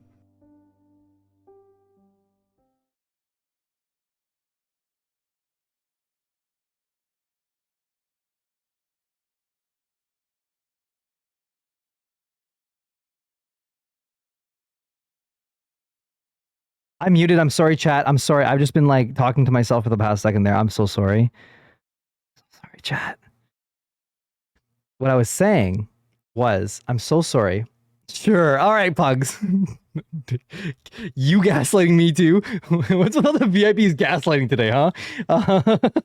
What I was gonna say is what I was saying is I'm so sorry. The reels are not meant to make you cry, and I'm sorry about that. If they make you sad, they're not. That's not what their intent is. It's just to make people be able to relate with stories that things that they might be going through as well, and to be able to understand that there's other people in the world that are, I mean, going through a lot of stuff and going through some crap, and I don't know. Like for me personally, that gives me some comfort that I'm not the only one going through things. So that's why I put it there. I'm sorry. Sorry, Bailey, if that makes you sad. I didn't mean to make you sad. Just I hope we can still be friends. Well, however, chat, if you're here right now, you've come at the perfect time because it is time for Two Truths and a Lie, one of the favorite shows here, and we have our queen of Two Truths and a Lie, Pugs, in chat right now, so we're in good hands right now. Whenever Pugs is in chat, we always seem to get it right. So, fingers crossed that we can run it up again. Here again, pressure. Yeah, exactly, Pugs. Alrighty, so you might be wondering, you might be the first time here, like our lovely friend Bailey. How do you play Two Truths One Lie, and why is this how does this work to there? Alexa plays Surface Pressure from a Kanto. Oh my goodness. Alrighty, well this is Two Truths and a Lie, and this is how we play it here on Connections. So it's quite simple. I mean, it's not too hard. This is an outdated intro, so I will preface that before here. But there are 3 rules to Two Truths and a Lie. The first is that the guest is going to provide 3 statements about themselves. 2 are fact and 1 is a lie. Number 2 is that the viewers are going to be able to guess the false statement by voting in a poll. If the viewers are correct, one of the viewers will get a prize. Today's prize is going to be a VIP as well. And if Bren chooses the correct false statement, one of the viewers will become a VIP on this channel. So, because we are changing the system as of the next stream, this is going to be the last stream where we're going to be giving away 2 VIPs if I get it right and if chat gets it right. We might be giving 1, maybe 2, maybe, I don't know. I was going to say 3, but we're not giving away 3. We're only 1 or 2. So, I feel like I'm about to play Trivial Pursuit. I mean, maybe. What's it called? 2 Truths and a Cap. So, if you are ready, yeah, I'm going to give you the floor to please tell me what your 3 statements are as we dissect them, if you will. Okay, I'm hoping that I would throw Pugs off with this one because I saw how the one with Anxious Birdie went. Okay, you've been doing your research, I see. Yeah. Okay. Okay. So first one, I have bungee jumped 2 times. Okay, hang on. I'm gonna write these down here too. Yeah. My papers are not working here. You're going. Can't believe he's writing a paper. Bungee jump 3 times. 2 times. 2 times. Okay. Yep. I knew that. Just not Second the one. I'm kidding. Second one, I have skydived 2 times. Skydived. Oh, you're going for the number thing. Yep. Skydived 2 times. Yep. 2 times. And the third one, I have gone paragliding 2 times. So everyone has 2 times. Yeah. Interesting. Interesting. I will give it to you. This is an interesting one. Do I even know these? So, Bailey, we've told every guest to not do this. I want to do all of these at least once. Me too, Pugs. Maybe Pugs. Maybe we can do one of these things when you come over in the summer. Ooh. Maybe. If our anxieties will let us do it. Let's say no pressure though. We can just hang out if you want to. The first one is that, so we're gonna run a poll here in a second here, and chat's going to be kind of decide here. So we have the first one is that she's bungee jumped 2 times. Second one is that she's skydived 2 times, and the third one is that she's paraglided 2 times. So you have done one of these 2 times, or you've done 2 of these 2 times. Well, you must have, considering it's 2 truths and a lie. True. It's not 3 caps. You're like, I don't fucking know. I don't know. You're like, I didn't even make these up. It's not me. So chat, we're gonna run a poll in just a second here. Bee's setting it up right now. I can hear the clicky clackies there. See, like that. And now I need you to help me decide whether it is 1, bungee jumping 2 times is a lie, 2, skydiving 2 times is a lie, or 3, paragliding 2 times is a lie. This is probably the most interesting one I've had so far. So, congratulations to you. Chat, I need some opinions in here. I need some votes. I need some voters in chat, please. Help me do it. 1, 2, or 3. It's a fair game. It is hard. This is very hard. You've changed the game a little bit here. Bea, you've changed the game a little bit. This is not usually how it is. I see some chat's going for paragliding as a 2. I feel like it's harder to skydive 2 times. I've heard it's easier, B, to go skydiving after you've gone the first time. So out of these, skydiving seems the one people would like to do again the least, because paragliding seems gorgeous and bungee jumping seems easy. Is that what you're thinking? Is everything? Well, I see a lot of people are going number 3, which is the paragliding 2 times. I've heard, so just for you guys as a refresher, number 1 is bungee jumping 2 times. Number 2, skydiving 2 times. And number 3 is paragliding 2 times. We are completely tied up at 2 and 3. Bungee jumping does not seem to be the cap that chat is choosing right now. However, we are half the time. So I'm trying to rack my brain. If you can do paragliding once, you probably can do it twice. Hogs is big brain. However, paragliding has now gone up to the cap. So, see, this is the interesting thing. What could be interesting about this is that, oh my goodness, 2 and 3 are completely tied. Is because of how it was stated, is they all could be done 1 time or more than 2 times. And that's what's interesting to this for me, is I could easily see the bungee jumping being not the lie, because I could see it being like if you're telling me that you've done all of these at least once, it means that you have a bit of a knack for adrenaline, which means you've probably done a couple of these a couple of times. So 1 being bungee jumping 2 times, number 2 being skydiving 2 times, and number 3 being paragliding 2 times. I could see the bungee jumping being more than 2 in my opinion. Skydiving, someone's got a point there. You got a little bit of a point about how not wanting to do it a second time. Technically, grammatically, more than 2 times would still be correct. I mean, I guess, but I don't know. I'm pretty sure it was read off as bungee jumping 2 times. That was bungee jumping, 2 times. The thing, which I see is skydiving is taking the lead right now of the most things, but paragliding 2 times is hot on the trail, right behind it. No one going for bungee jumping though, which is definitely interesting. It is all 2 and 3 right now, which is going to end with 2 being what chat's choice is, which is the skydive 2 times. So now it's my turn to pick apart your thing here. And Pugs brings up a good point. This is why we like Pugs here. The queen of 2 truths and a lie. Is bungee jumping is something that you could easily do a couple times. It's one of those things just like, you just boom, boom, boom, boom, boom. Like it 2 times, 3 times, 100 times. I have a friend who's done it way too many times, and I think they've even lost count how many times they've done it. So that one, I agree with Chad. I see why no one picked 1. I get it. Number 2 was a skydiving. You've skydived 2 times. I've heard the first one's kind of blissful, but that's, I would assume, probably the most expensive one. I've never done any of them, so I would assume probably the most expensive one. It is? It is expensive? Yeah. That's the thing. I was expected to be expensive considering all the things that go into planning and doing skydiving.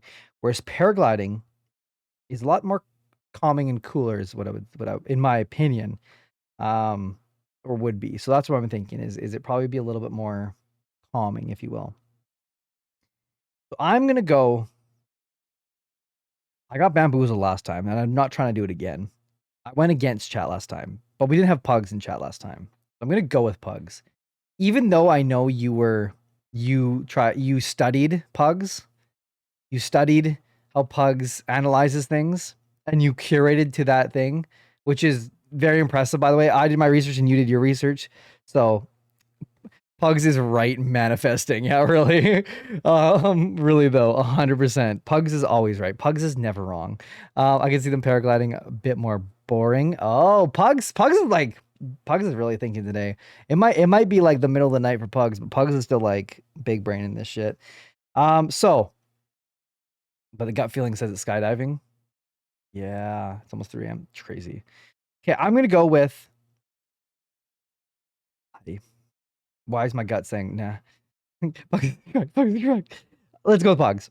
Pugs said skydiving was the cap. And I'm gonna go with chat and Pugs said skydiving, and I'm gonna go with it. Bea, can you please tell us, is skydiving the lie? No, it's not the lie. What? Yeah. I have skydived twice. We've been bamboozled again, chat. This is not okay. Okay, so yikes. The next one that was really close is, how does that work, B? Holy shit, I'm unmodding myself for that. Like, how did they compare? I'm confused. Please elaborate. Paragliding 2 times, was that the lie? That's the lie. Oh. It's exactly what Pug said. I could see them think paragliding is a bit more boring, so I have no interest. I've never gone paragliding. It does not interest me. Oh, interesting. So you've also gone bungee jumping twice then too? Yes. Okay. So nothing's been more than twice. Nothing's been more than twice now. Interesting. Yeah. Interesting. Okay, calm down. Yeah. What's it say? I can already see a command. Interesting. Stop. What's it called? What does it sound like me? What is interesting sound like me? What the fuck? I'm interested. Did you bungee jump at the same places both time? No. So the first one was off the Auckland Harbour Bridge, and the second one is at the Nevis bungee in Queenstown. Okay. Hey Jay. Yeah. What's up, Jay? Jay got it right. Oh my goodness, Jay Bob, welcome in. Jay got it right. I got it right. You are right. You always right. You made the right decision by clicking on the stream. Let's go. And I see Flo's message saying that plus her fiance is a professional skydiver, so she could have jumped 100 times by now. Flo, will you hold me if I jump out of a plane? Please? You will. Because I have trust issues with people, and I can see me trusting you. You put your toilet paper the right way. Oh my god, not the toilet Hey, yo. paper. Maybe I gotta make a trip to New Zealand. Yeah. So I mean, I got you to beat. I got Nora there. I got Jacko. I got a lot of friends there now. I'm too scared to bungee or skydive. B, you're saying that you would not go skydiving with me and Pugs. You can Or even bungee bungee jumping. together. Or bungee jumping Yeah. with me and Yeah, you Pugs. can do it together. A little bunch of anxious buddies. Yeah, exactly. We'll be fucking freaking out. Just quirky. Yeah, exactly. Yeah, a little cute, little quirky. Brendan's like, is my situation, but with Canada switch for New Zealand. We're like, calm down, no you. True. Oh my goodness, that'd be so much fun. We better have like me, you, Pugs all hang out and do something, whether it's that or just something at least. But I think it'd be really funny if we did. That would be hilarious if the three of us went bungee jumping. And I know exactly the place I would go to. It's the same friend that I was talking about there. So yes, 100%. I've never gone before. I would do it with you guys because I think that'd be a really cool. I mean, that'd be content first off, but it'd also be cool to do it with some of my friends, which like it'd be amazing. I would cry. I mean, hey, as long as you're having fun, I guess, right? As long as it's a fun cry. I'll cry for your content. I love you. I love you so much, B. Oh my goodness. I first spread down for content. I love you, Pugs. I love you too. Oh my goodness. Alrighty. Well, that is Two Truths and a Lie. And that's our games for today. But however, we are not done here. We have a lot of questions to ask you. We want to know the mind of Bea. We've heard some stories. We've heard some kind of goofy stories. We've talked about toilet paper. We've talked about your X Factor auditions. We've talked about your need for adrenaline, apparently. One thing we've touched on, but we haven't actually talked about is your potato enthusiasm and what that's all about.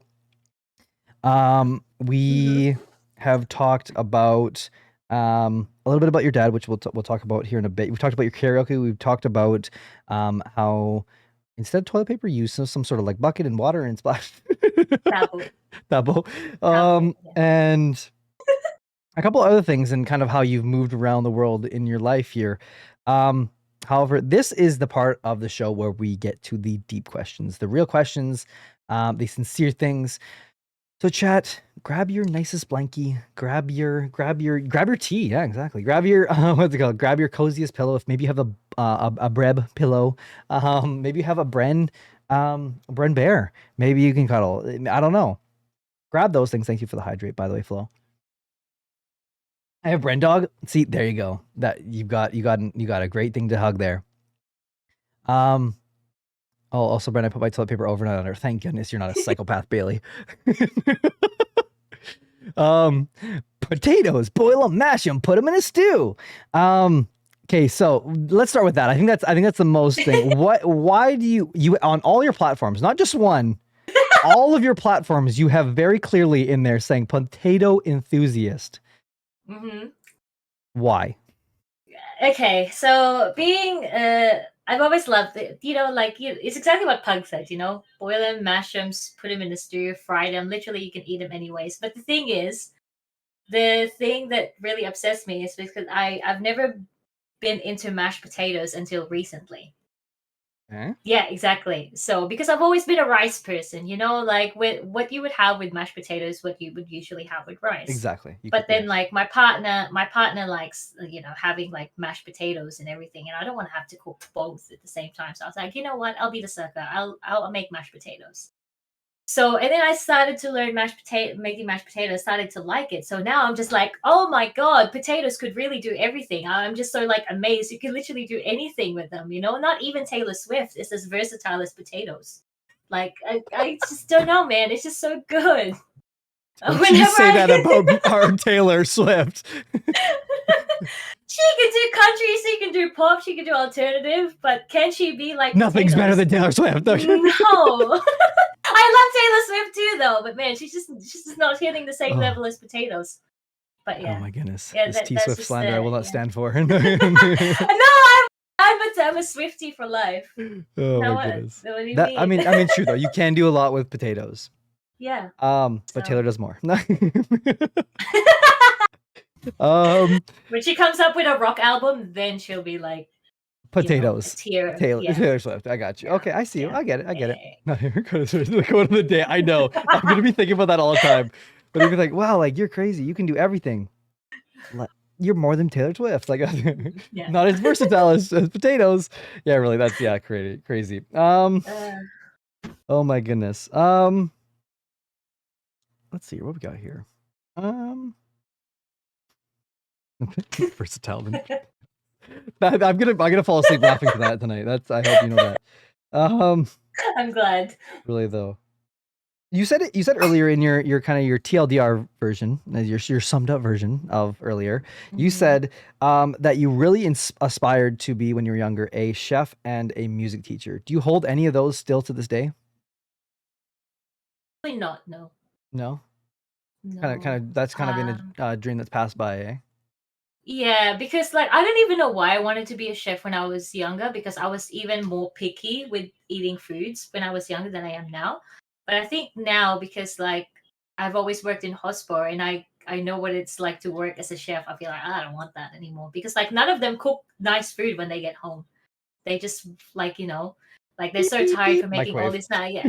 Yeah, exactly. And I don't want that. Like I thought like, yeah, I would learn all the techniques and everything, but I'm also learning that now just being around them. Like everything I know how to cook, I learned it from working in restaurants and working with chefs.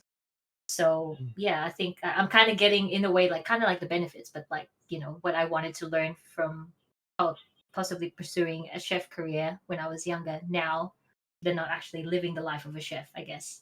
So I kind of have like best of both worlds now. That kind of makes sense. Yeah. What would you say your dream is now then for like your dream career? Are you doing it now, or do you My think it's something? dream career? Yeah, like something you'd like to Oh, do. I don't know. It's hard because right now I'm old. I just want to be a stay-at-home mom, but I also do want a career like something like creative. Like I've always wanted to write more, but then right now, like growing up when I was writing, I would always take it from a sad inspiration. When I was going through a hard time, that's when I would be most creative when I'm writing because I'm sad and I have all these like dark feelings and I just need to write it down and everything. But now that I'm actually in a better place in life and I'm happy, I can't find the inspiration to write anything for some reason. Like I would always try, but like also writing, it's not just something that you can sit down and just start doing. Like inspiration has to get you. But like right now, I'm in such a good place. I just can't find it. Interesting. Which is really weird. Yeah. What you said? So you said you did like a lot of like writing and kind of those things. And what did Mm. you? What was the kind of the writing about in a sense? Like what was like you said it was from sad. Like where does the sadness come from? And do you think in that kind of sense? It's just like like moving to Australia, like losing my dad was the biggest thing, like dealing with grief and all of that. The second one was moving to Australia, like being so far away from your friends, because at this stage, I wasn't really that close to my mom anyway, because I grew up with my dad, and then like my siblings were too young. They could like when I was like a teenager, they were like 5, so it's not like we could like be really close and relate to each other and just like the racism at school and just like the trouble of fitting in when I went to when I moved to Australia. That's where I guess where it all came from. So yeah, there was a lot, like a lot of like really dark things, and yeah. And you said earlier too when you were talking about like kind of the summary of your life was I said like you when you moved to Australia, you moved schools. You said you dealt with a lot of racism, which first off, Mhm. I'm so sorry. Like that's not something anyone should have to go through. And you said you really struggle with how to deal with that. And I was in my head, I was thinking no one should have to even know how to deal with that. No. That's not something you should have to deal with. And like it's just so sad that you almost like had to think that out that way in a sense because of how nasty other people were. And how did you get through that? And how did you kind of work through that? And obviously know how amazingly worth you are. Like you know your worth through that kind of that point of when people are being so disgusting and saying such vile things. Having a really good group of friends, so it was hard for me to kind of like make new friends over there because of like like differences in culture and stuff because they'd be doing things about, oh, I don't, that's not normal for me. Do I want to be friends with all these people? But kind of like building on their trust and like they're always so supportive because like sometimes yeah I'll be walking with a friend down the school hallway and someone would say something and my friends would always be there to like console me, be like, hey, it's fine, like they're just like that, but you have us, you don't need to do this, you don't need to think that way and things like that, don't take it to heart. and things like that. And unfortunately, that's just the way it is. Like people are just gonna be mean for no reason. So I always just think that, and it was like, okay, then I just learned to shrug it off after a while. But it was really hard. I think, in a way, I was a bit more worried for my siblings because they were younger, and I just didn't know how they were going to handle it at school. But I think when you're that young, I don't think they experience anything like that, because I think because they started school there at such a young age, that, like, I guess maybe when they were getting to that age where they could experience like racism, they're good friends with everyone now that they wouldn't even think of doing it, maybe, or something like that. But because I was new to the school, I was 16, like people just picked on me because like, oh, it's that new girl from Ching Chong, and I'm just like, I don't even talk like that, but so It's just yeah. rude and disgusting. Yeah. And Yeah. and it's just so sad. Like it really is sad, and that you even had to like go through any of that. And it's terrible. Like it's definitely not something that anyone should have to go through at all. Mhm. And it just makes me sad Yeah. that I'm sure there's a lot of people that go through that. And I know one Yeah. of them was one of the past guests on this episode, and the ones who've been here for a long time. Just Dre, one of our good friends of ours, talked about kind of his struggles with racism and things like that in the past. And um so I'm kind of gonna I'm wondering, because obviously you've been in the space for a while, and you've been doing streaming for a little while now. You've been an entertainer for a long time, part of your life, as you said. You've enjoyed singing, dancing, drama. You've kind of enjoyed that sort of thing. But more specifically, obviously, to like Twitch and putting yourself on the internet as like a content creator. Have you found it's had some sort of racial things in the background? Like, have you had to deal with any of that, or has it been pretty good for now? Which, like, I hope, obviously, but I know with a lot of things on Twitch, there's a lot of hate raids and disgusting things like that. Like, I'm sure it's something that's happens. I know a lot of our friends who unfortunately have had that happen to them, but has it happened to you? Yeah. No, it hasn't, luckily That's enough. good. Yeah. So I am scared that one day it will, because I'm sure it will, because I met someone on Twitch that she said that she got a lot of hate raids because she's transgender, and like she doesn't stream a particular game anymore just because she gets a lot of hate raids because of it. And I'm just like, I just don't understand. And she's also a small streamer, you don't have to be a big streamer to get all these hate raids and things like that. And it's just like, we're just out here with like, with like our 10 viewers, and like, just leave us alone, please. you know? Yeah, exactly. Well, But yeah, yeah, exactly. It's not something that's welcome in any sense, and it's not welcome no. here. It's not welcome and stuff like that. And I want any is as long as what you're doing makes you happy and does not hurt anyone, Mhm. I have no problem with it. And you are welcome in Exactly. this place, if that in that sense. And that's what I want to curate. But I've had a lot of friends who, like I said, it's not like it's not nothing that you do. It's nothing about you Yeah. as a creator. It's just nasty people in this world that have made that are either that do it themselves or have nasty, Mm. like disgusting bots they made, which is like just even more like revolting to me that you've spent the time to make something that's going to spread hate in this world. Because the Yeah. world's already got enough shit going on in it. We don't need more I hate in it. know. That's the last thing we need. We need more love in this Yeah. world.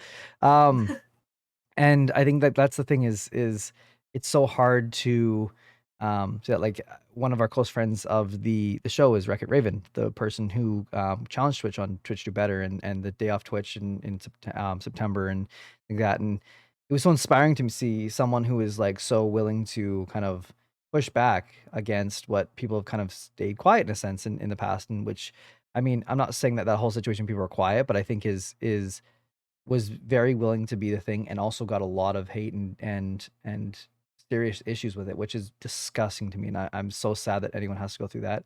Um, it's it makes me like very, very, very like angry to know that like some of my friends who are, because how I judge people, not on it's not on looks, it's not on like gender, it's not on sexuality, it's nothing like that. It's how the fuck you are. If you're an asshole, well, I'm gonna call you an asshole. If you're the nicest, sweetest person and you're really genuine, I'm gonna tell you that, and I'm gonna promote you to anyone that I like that I think is the same, and think that can help each other in some sort of sense. And that's kind of how I look at people, and I it is unfathomable to me that people can't see that as well. Like, and that just confuses me that people don't see it that same way, and that it just disgusts me that people are like, it's one thing to not maybe understand it in that sense, but it's another thing to spread hate because you don't Yeah. understand it.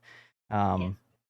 That's where I get kind of like grossed by it. I think it's just disgusting. So yeah, so like you said, it's You've had a couple things that have kind of been hard. You said you went through the racism thing. You went to a brand new school, which is you essentially I'm sure probably lost a lot of friends because of that move. Um, and then obviously, and talk about this as much as you'd like to, or as less as you'd like to. I don't want to push you in a corner where you feel like you have to answer things, stuff like this. But is your dad passing away? I can tell your person from what you've talked about him. Yeah. Seems like an amazing dude from the few stories that you've told us already. But what helped you in a sense kind of with the grieving process of your father passing away and kind of that sense of that and kind of how you do that? Because you said I think if I'm correct, you said you moved with your mom, I think, right before that, and then you started high school, Yeah. and so you hadn't seen Yeah. him. Hadn't seen him for a week, and then something happened, and then he passed. Is that correct? Yeah. Yeah. So basically, I spent the summer just before starting high school with my dad. And then like 2 weeks before starting high school, he dropped me off back to my mom's because that's where I was going to school, and that was the last time I saw him. And and then what happened with that was actually the day before he passed, he messaged me and he said, he was just apologizing how um he's sorry that we didn't get to do a lot in the summer because he was sick. I knew he was sick. I just didn't know how sick he was because, like, as a kid, like, I love watching like Kim Possible and things like that. Like, I love the idea of being a spy or a detective. So I would always snoop on his things. So I would see like all these papers with like heart rate things that I like that, but I didn't understand what they meant. Like I didn't know what they were, and then because at that point I was also living with my cousins. I have a little cousin who's probably a few years younger than me, and I remember during that summer my dad would always tell her that, like, oh, when I die I'm gonna haunt you as a ghost, and he would say it in a joking way. And every time I would hear him say that, I would go lock myself in the bathroom, turn on the tap, and just let the tap run for so long. So I'll be just crying, because it's a small apartment. I couldn't go anywhere. um and then, yeah, so the night before he died, he sent me a message saying, yeah, no, I'm sorry, we couldn't do anything. I'm sick. I wish I had more strength so we can do more things together, things like that. And I was at being such a happy. I'd like to think I was a very happy child, because like I knew both my parents loved me and everything. Like they raised me well, and so trying to keep a positive attitude, I ignored the message, because I was like, oh, he'll be fine, like I can call him tomorrow. It's okay. It's fine. I'm not going to do anything. It's okay. If I ignore it, it will go away. That was basically my idea. That, and then that morning, getting ready for high school, me and my mom were having a good time. We don't always, like, my mom and I don't get along that well, especially at that stage. um we were like, she was helping me clean out my stuff, getting ready for high school. We were singing, and then she gets a phone call, and they were like, oh, like, your dad's been in the hospital. And then this is when I started crying. And I'm 3 hours away from where my dad was, and we were standing at the bus stop waiting for a bus when she got the call that he didn't make it. So I didn't even get to, say goodbye. And then I told my mom, I was like, hey, he actually sent me a message last night. She was just like, why did you reply? And I was like, I'm sorry, I didn't know. But yeah, so, and then, like, we get there, and then they were doing all the things, and they're like, before they put him in the coffin, they're like, oh, do you want to hold him? I was like, I don't want to. Do I want the last memory of my dad to be like touching him and him not holding my hand back and things like that, because I didn't want it to be like that. Because the last thing that I remember really well from the last time I seen my dad was how his little beard tickled my forehead when he kissed me goodbye.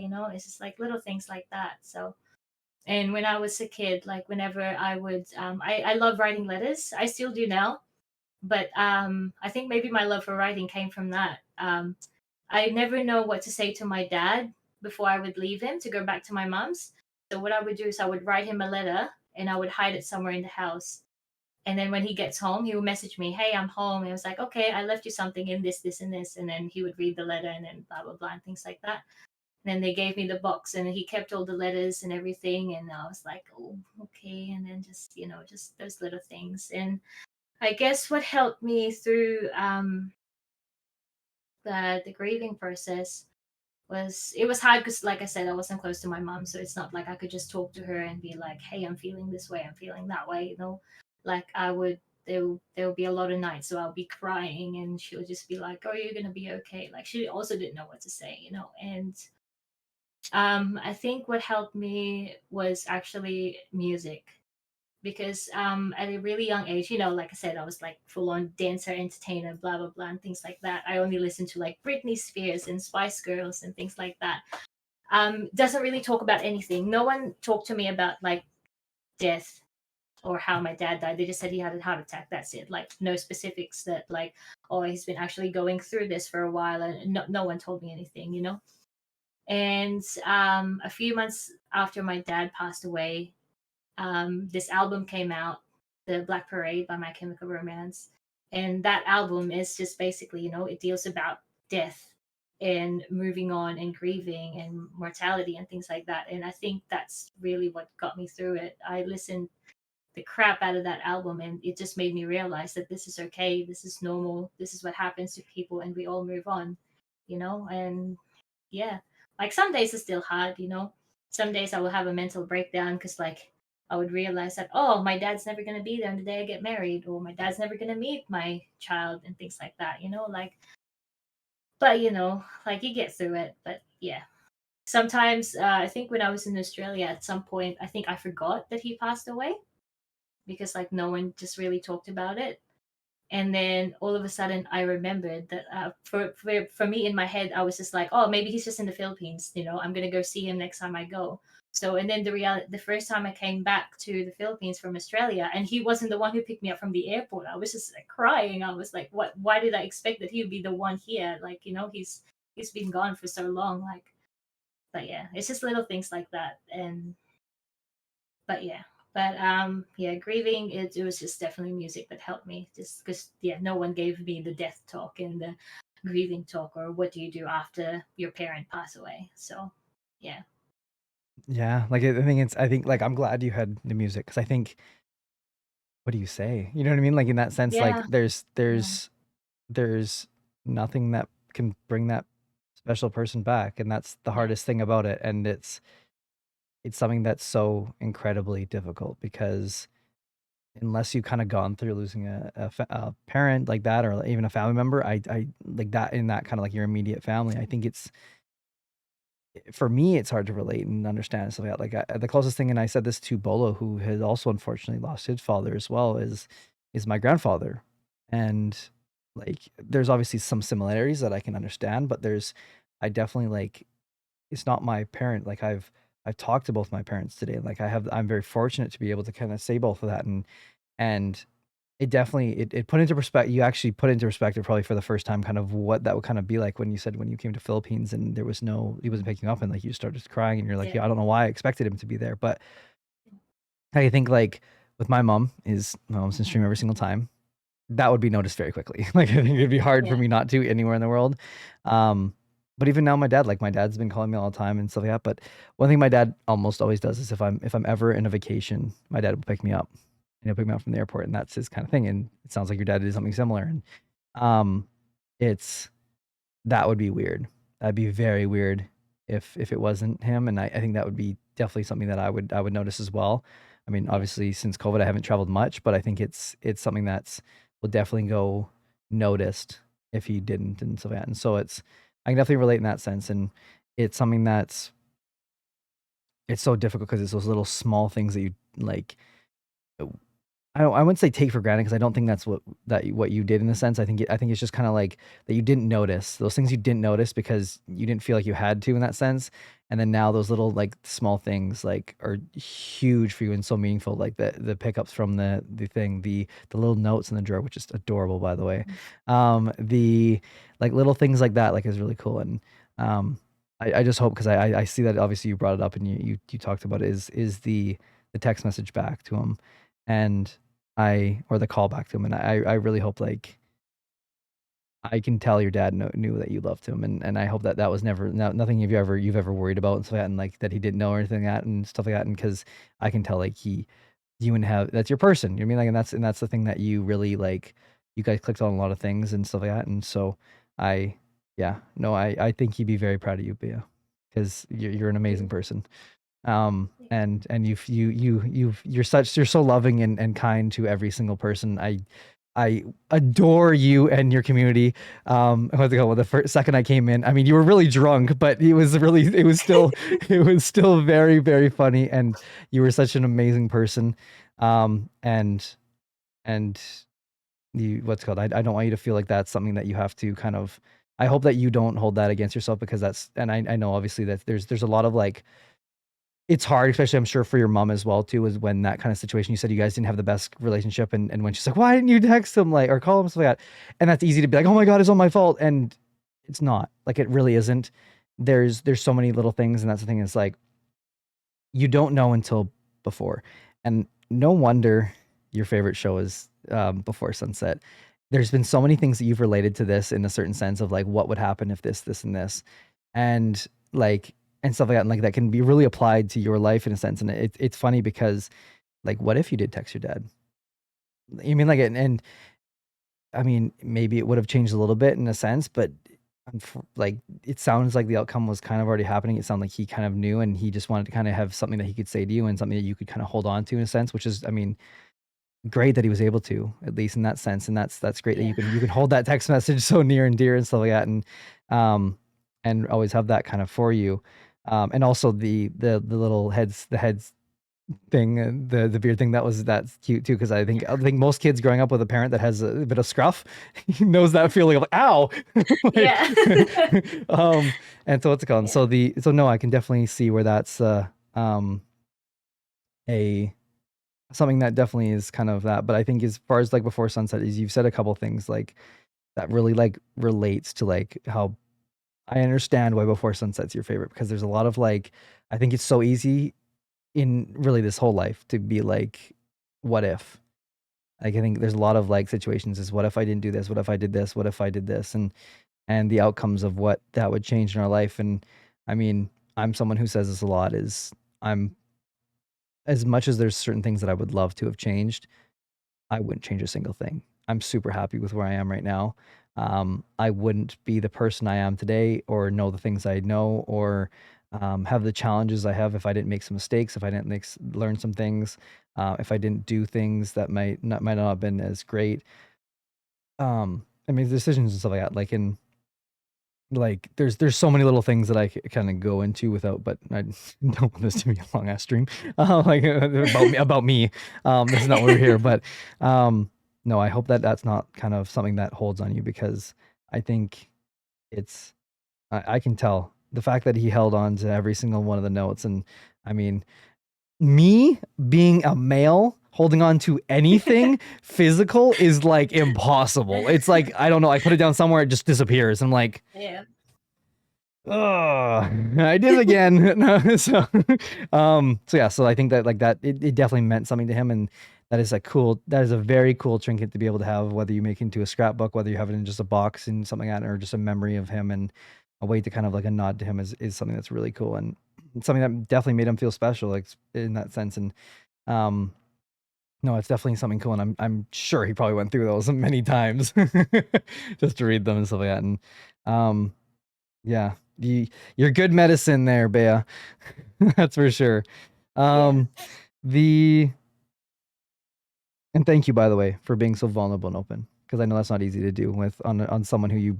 I mean, let's be honest, we didn't really know each other much before this. We've had about probably a handful of conversations before this stream. So I want to say thank you, because I know it's not easy to come on someone else's stream and be vulnerable and open and tell your story and stuff like that. And but I'm someone who's big on, I think it's important for people to show the real side of themselves. And I think this platform unfortunately creates people who sometimes lean to the point where they aren't able to express themselves freely, whether it's just because they don't want to, or whether it's because where's the time type of thing, and what can we do? That's not, people aren't going to show up for that content. And I mean, hey, I've even been guilty of like worried about like, if people actually don't like this stuff.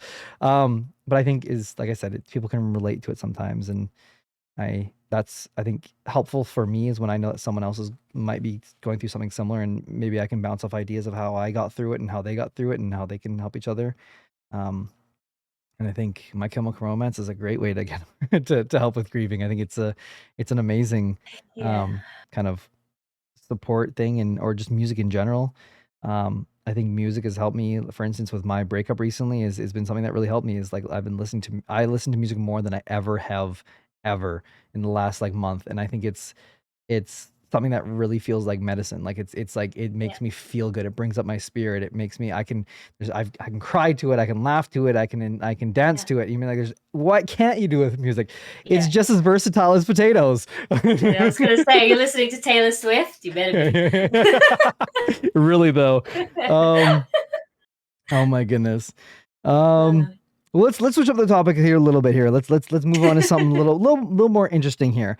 Or a little bit more like comforting, let's say. Maybe not interesting, because that was definitely interesting, but let's something that's more kind of like uplifting, if you will. Okay. You said early in the show that you've been really struggling to write because you haven't felt sad. You said a lot of the things was sad and stuff like that. So obviously, and you said you basically feeling you're very happy, you've kind of you're top of the world type of thing, and you feel like that's also stunted your creativity in a little bit. So what I'm wondering is, how happy are you right now? Now, after that conversation, I would say probably a 7 out of 10. But before that, I was a 9 out of 10. So that's fair. That's fair. I'm sorry to put it down. That's totally fair though. What would you say contributed to that 9 or now 7? Just like, like I live in a beautiful country. I'm surrounded by good friends. I'm doing things that I really enjoy, and there's like, lots of exciting things are happening for me and my partner right now. Like he just got his like IT qualification, so he's going to change careers and everything, which is going to be really exciting.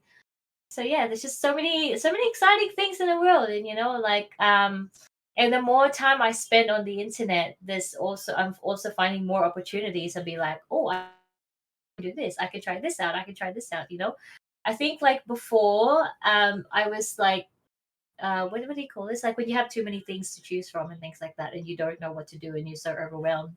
But now I'm just like taking everything that I see. I was like, oh, okay, I like this idea. What do with this? How can I make it mine and things like that? So I think I am getting creative in that way, just not in the way that I used to be. But yeah, I don't know. But yeah, it's great. It's really fun. Yeah, like this right now. Like doing podcasts. I did a podcast with Dee a couple of weeks ago, and then now I'm here. It's really exciting. That is really So, exciting. yeah. That's awesome. And I think is focusing on one thing at a time is important. Yeah. It's really important. Let's say hi to chat. I saw you look over there too. Yeah. First off, hi Arrow. How's it going? Good to see you. Arrow, by the way, early in the show, everyone was talking about drinks and the drinks they'd have. I was like, where the hell is Arrow? And hello, is it Braden? Is that how I say it? Braden. Hello, Braden. Good to see you. Welcome in. Braden the bully. Hello, The Braden. IRL Braden, not just any Braden, the IRL one. In real life. I hope that's what it is. What's it called? Welcome in. Good to see you, all of you in here. Thank you so much. Who wants drinks? Yeah, really. Arrow's the bartender around here. Here's the bartender. Yeah, really. Made a whole list of a menu for Belak, one of our other friends that streams as well. Arrow made this whole like website. It's crazy. It's really cool. Great. It's really interesting. Actually, I really love Braden. Oh my god, really? I really love Braden too. That's crazy. Insane. Oh my goodness. Get a webcam? Oh my goodness, you should. I see your I can see you in IRL. Oh my god. Oh, too funny. No. Well, welcome in. Thank you for joining us no. today. Yes, we've held Bailey captive here. So welcome in. You are now held captive as well. You're not allowed to leave. I'm sorry. Thank you. I'm so happy to catch you. No, Arrow. Thank you for being here for sure. 100%. I'm glad you're here. Hydrate. Thank you, Plum. Plum's keeping us. Plum's playing parent today, keeping us hydrated and healthy. What else we got here? So, let's see here. This is a good one. This is a good one to stay on the kind of the happy vibes for now. We'll see where we'll go with this, but we'll see. Okay. All right. What is something that you are proud of about yourself? What is something that I'm proud of about myself? Yeah.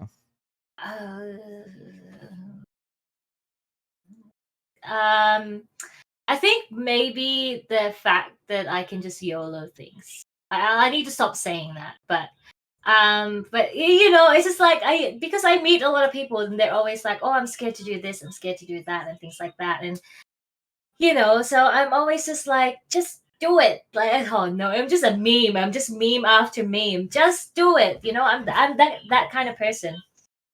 So I don't know. I think it's just that because I know a lot of people can't do that because they're always scared of like, oh, what if it goes wrong and what if it like goes to shit? Like, what do you've got to lose? So I don't know. Maybe it's just that because it's like like I've said before, earthquake. No, What? I Is that common that you're like earthquake? no, the chair was shaking, and I don't know if it was just me or I don't know. It's okay, but but yeah, like the opportunities that you find by saying yes to a lot of things is incredible, and yeah. So I don't know. I guess it's just that, and opportunities that I would never get if I don't do it. Like this is another thing. I applied for my dream job 4 times, and I did not get it. And this is the thing, right? By the fourth time, I actually didn't carry on with the application because I realized, hang on a second, because throughout this process, I think it went through, I think 2 years. By the fourth time that I was applying, I was like, hang on a second. If I do get it this time, you know, I'm still hopeful that I'm gonna get it. Of course. Is this the life that I actually wanted to live? Like, do I actually want this job? Like, it took me 4 times to realize that I actually don't want it in a way. You know, at the start, the first 2 times that I applied, it is something that I wanted. But then by the fourth time, because like so many things have changed in that 2 years, I realized it's not what I wanted anymore. You know, and I feel like if I didn't carry on applying, I mean, yeah, I would always think in the back of my head, or I wonder what my life would be like if I actually applied for this one. You know, I would always think about it, be like, oh, I should have applied for it. You know, maybe I should do it again and things like that. You know. I don't know. Does that make sense? That's interesting. Like I definitely makes sense. Like I think it's definitely interesting how you said that because I think is for someone like me who's over the years looked over jobs just to keep my options open, stuff like that, and things like that. And I've always kind of been like, oh, like upset, stuff like that. But I think is when I look back at it, I'm like, that probably was a good idea. Like when I go through, let's say, an interview process and I don't get picked for the interview, and I think part of it's a coping mechanism to first off, and then I think after that is just like realizing like a couple of years later when I mean, I'm okay. Like, you mean I've gotten over it. Is the fact that like there's some places like that I've gotten accepted to that probably weren't the best job. They were just something that was kind of like I was just looking for something else type of thing and was so keen on just like getting out that I wasn't actually looking at what was next. And I think it's important, especially something like you said, like looking for a job is looking for something that's going to make you happy or make you satisfied or make you like actually kind of check that box for you, whether it be like emotionally or whether it be just like creatively, whatever it may be. There's definitely a sense of that, and I think it's a good lesson that you learn that I think not a lot of people, and even I haven't really or a lesson I haven't really learned recently until like recently is just kind of like you shouldn't be running away from a job, you should be looking for something to move forward to. And I think that's very important. Like there's a very important distinction between the two is that because if you're running from something, you're probably going to run into the wrong thing. If you're running to something, you're probably going to find something good. And that's, I don't know, it's just something that I've definitely learned. And no, and I will say as far as that is too, is the willingness to say yes to things is something that I've been working on the last little while. And I've talked about this before, but one of the channels that I watch on YouTube quite often is called Yes Theory. I don't know if you've ever heard of them. Someone I suggest you, I think you'll really enjoy their content, but basically their idea is basically that they're always open up to new opportunities, and their kind of slogan is seek discomfort. And so they're always open to like trying new things that'll kind of push the margin of like comfortability and make them put themselves in uncomfortable situations, because they believe that being in uncomfortable situations is where you get the most growth and you can kind of learn the most from. And I can agree. I can definitely agree, especially like I said, there's been more changes than I'm unfortunately willing to share on stream recently until they're kind of the process is complete. But there's a lot of change in my life, and it's something that change scares the shit out of me. As someone, as I'm sure you can agree, as someone that has divorced parents, change is taught as very scary very quickly when you have divorced parents. And because what you know is kind of like family living together, that's not it, chief. That ain't it. Yeah. What's it called? And that's that change of kind of like, okay, now you're going back and forth between parents, and okay, now a bunch of my friends have no idea what that's even like because their parents are happily together, which I mean, who knows? But like I'm just saying is that what they know is they're happily together, and they're like, well, this is weird. Your parents, whose house you at tonight, like type of thing, and that's very confusing and so that, and growing up with that kind of change is different. And I think I've always said I've embraced change, but I don't know if I truly have. And I've kind of said this from the beginning is my goal for this year is to find happiness, true happiness, not just the bullshit fluff version of like, yeah, I'm happy, is to actually be happy and do things that make me happy. And that's what I'm going to go for. I'm not going to do anything that's going to either change that in some sorts of anything like that. And like back onto the music kind of helping things. Someone that I worked with the other day played Pursuit of Happiness in the thing, and I was like fucking holding back tears because I was like, that's me. I'm on the pursuit of happiness. like that's the thing, is like that's the thing is, I don't know, like that song is great either way, but it was just like that for some reason it just hit diff. Like it totally hit different. And the thing is, like, content creation, for instance, for me is what makes me really happy. And that's what I'm going to chase. I'm going to do something that's going to make me happy. And it's not going to always be comfortable. And that's something I got to realize. And yeah, that's kind of where I'm at right now is chasing the happiness, and leading with the intent of making myself happy and not others, because I think but in a very selfish way, I think I put others before myself. And then there was also KP on the last episode that when I made this comment about how like I really need to put myself first, and she said it's about time, and I was like, damn, you gonna make me fucking cry. But yeah, it's like it's and she's right, like she's 100% right. Like it's been 25 years that I've had the time to be nice to others. It's time for me. Like, and the thing is, like, I'm not gonna be an asshole to people, but it's just to take care of myself and remember to put myself first sometimes. And I think it's an important lesson. I think I hope I can, maybe this is my unselfish thing to this, I hope I can teach others to do the same, and remember how your value, and remember your worth, and that is important to take care of yourself. And as WayBayXO, our lovely friend, said, it is... You're doing great, Bren. Thank you, Bailey. It is impossible to fill someone else's cup when your cup is empty, when there's not a drop left. It is impossible. And so I think that's definitely been something important to me, is I've been able to help people and support people way more than I ever have been recently. And that makes me so happy, because that's something I love doing.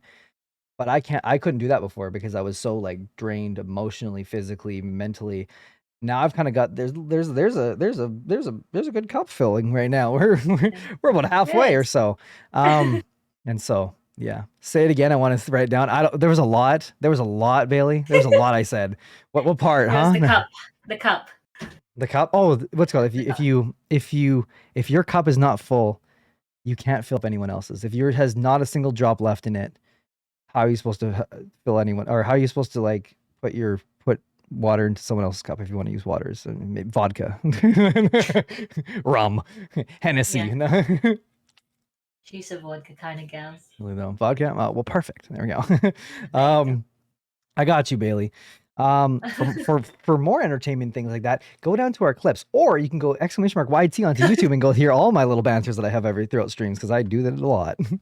I like hearing myself talk. I almost just totally destroyed my setup there. I slipped off my chair and like everything shook. Earthquake. Let's see here. What we got? What gives your life meaning? What gives my life meaning? We have another raid? Oh boy. What just happened? We've had 3 raids. We've never had that many raids in the stream. Arrow, what's happened? Why are you just here? What? Arrow, were you streaming? Oh, is this an offline raid? Hello, raiders. First off, Arrow, I'm so confused. What the fuck? Thank you. First off, right? Arrow streams. I mean, I'm pretty sure you do, right? Right? You went online to radio. Oh my god, really? That's crazy. Thank you so much, Arrow. Oh my goodness, you're so sweet. I love that. Thank you, Arrow. Welcome, raiders. Good to see you. Oh my goodness, that's so funny. Blue shirt guy. I'm a gray shirt guy, right now at least. Good to see you though, blue shirt guy. Why is that reminding me of Free Guy? That the blue Yeah, shirt guy it is the thing. blue shirt guy. Yeah, Yeah. right. I was gonna say it's blue shirt guy in Free Guy. Who even is the blue shirt guy? Yeah, who is blue shirt guy? That's right. The real ones know it. What you know? What's funnier is that blue shirt guy hasn't even watched. Free Guy is just like, what do you fucking mean? He's like, yeah, exactly. It's because it's me. Because it's me. Because it's you. It's Ryan Reynolds. Ryan Reynolds in the chat. Imagine. It'd be pretty cool considering we live in the same city. We live in the same city as each other, so I mean, it's very possible that we could run into each other. We haven't. Oh. But I wouldn't be upset at all if we did. Don't have a good day. Have a great day. Yeah, exactly. Okay, well, good to know that Blue Shirt Guy has seen the movie at least. Or maybe even acted in it at this point. Well, welcome in, Blue Shirt Guy. It's lovely to have you. And all the rest of the raiders that came in from the wonderful, lovely Prof. Arrow. If you haven't already seen, or if you haven't hung out or gotten to know Arrow, Arrow's a wonderful person, a bartender, a charismatic human, if you will, and a wonderful human. Thank you. My goodness, I see Mystic. I see Saiyan. Thank you so much. Oh my goodness, all these new friends. Oh, it's from the Saiyan group. I see. I'm in there. I don't post much because I'm bad at being friends with people, but you know, but I do appreciate you all. So thank you for spending your time with me. There's, like I say, there's follows and money and things like that are definitely cool, and it definitely helps this stream in certain ways.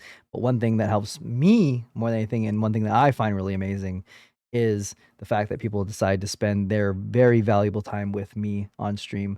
And so I'm thankful for that. Thank you to all 3 raids that came in today. Atrocity, Arrow, and YT. Thank you so much, all 3 of you. I think the first time we've ever had 3 raids in one stream. So thank you. I appreciate that from the bottom of my heart. So thank you. Came on a great stream too. We have the lovely lilbeabee, a great friend. We also have Bailey. We're holding Bailey hostage. So in the chat though. He's here forever. Yes, please. If you'd be willing to, I'd love if you could host me as well. I mean, maybe if you want to, if you'd like to, if you think I'm cool enough. It doesn't. I mean, thanks, Mystique. I love you. Everyone in chat. Anyone who hosted. That's for you. Let's see here. What do we got here? What gives my life meaning? I think that's what the last thing you asked. Yeah. I had to think about it when the raid came in. I think what gives my life meaning is the opportunity for growth. I don't know, like just to grow as a person, be a better person, learn new things.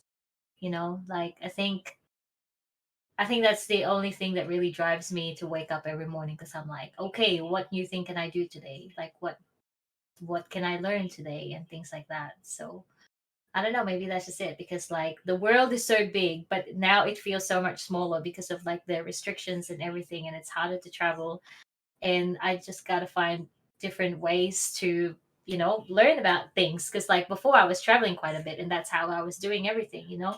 I was putting myself out there, meeting new people and everything, but right now it's kind of hard to do that. So just like little things, like right now I'm trying to learn roller skating, but I'm also scared that I'm gonna break my ankles and everything like that. So so I'm just trying to find different That's the things person that I who can jumped out do. of a plane twice.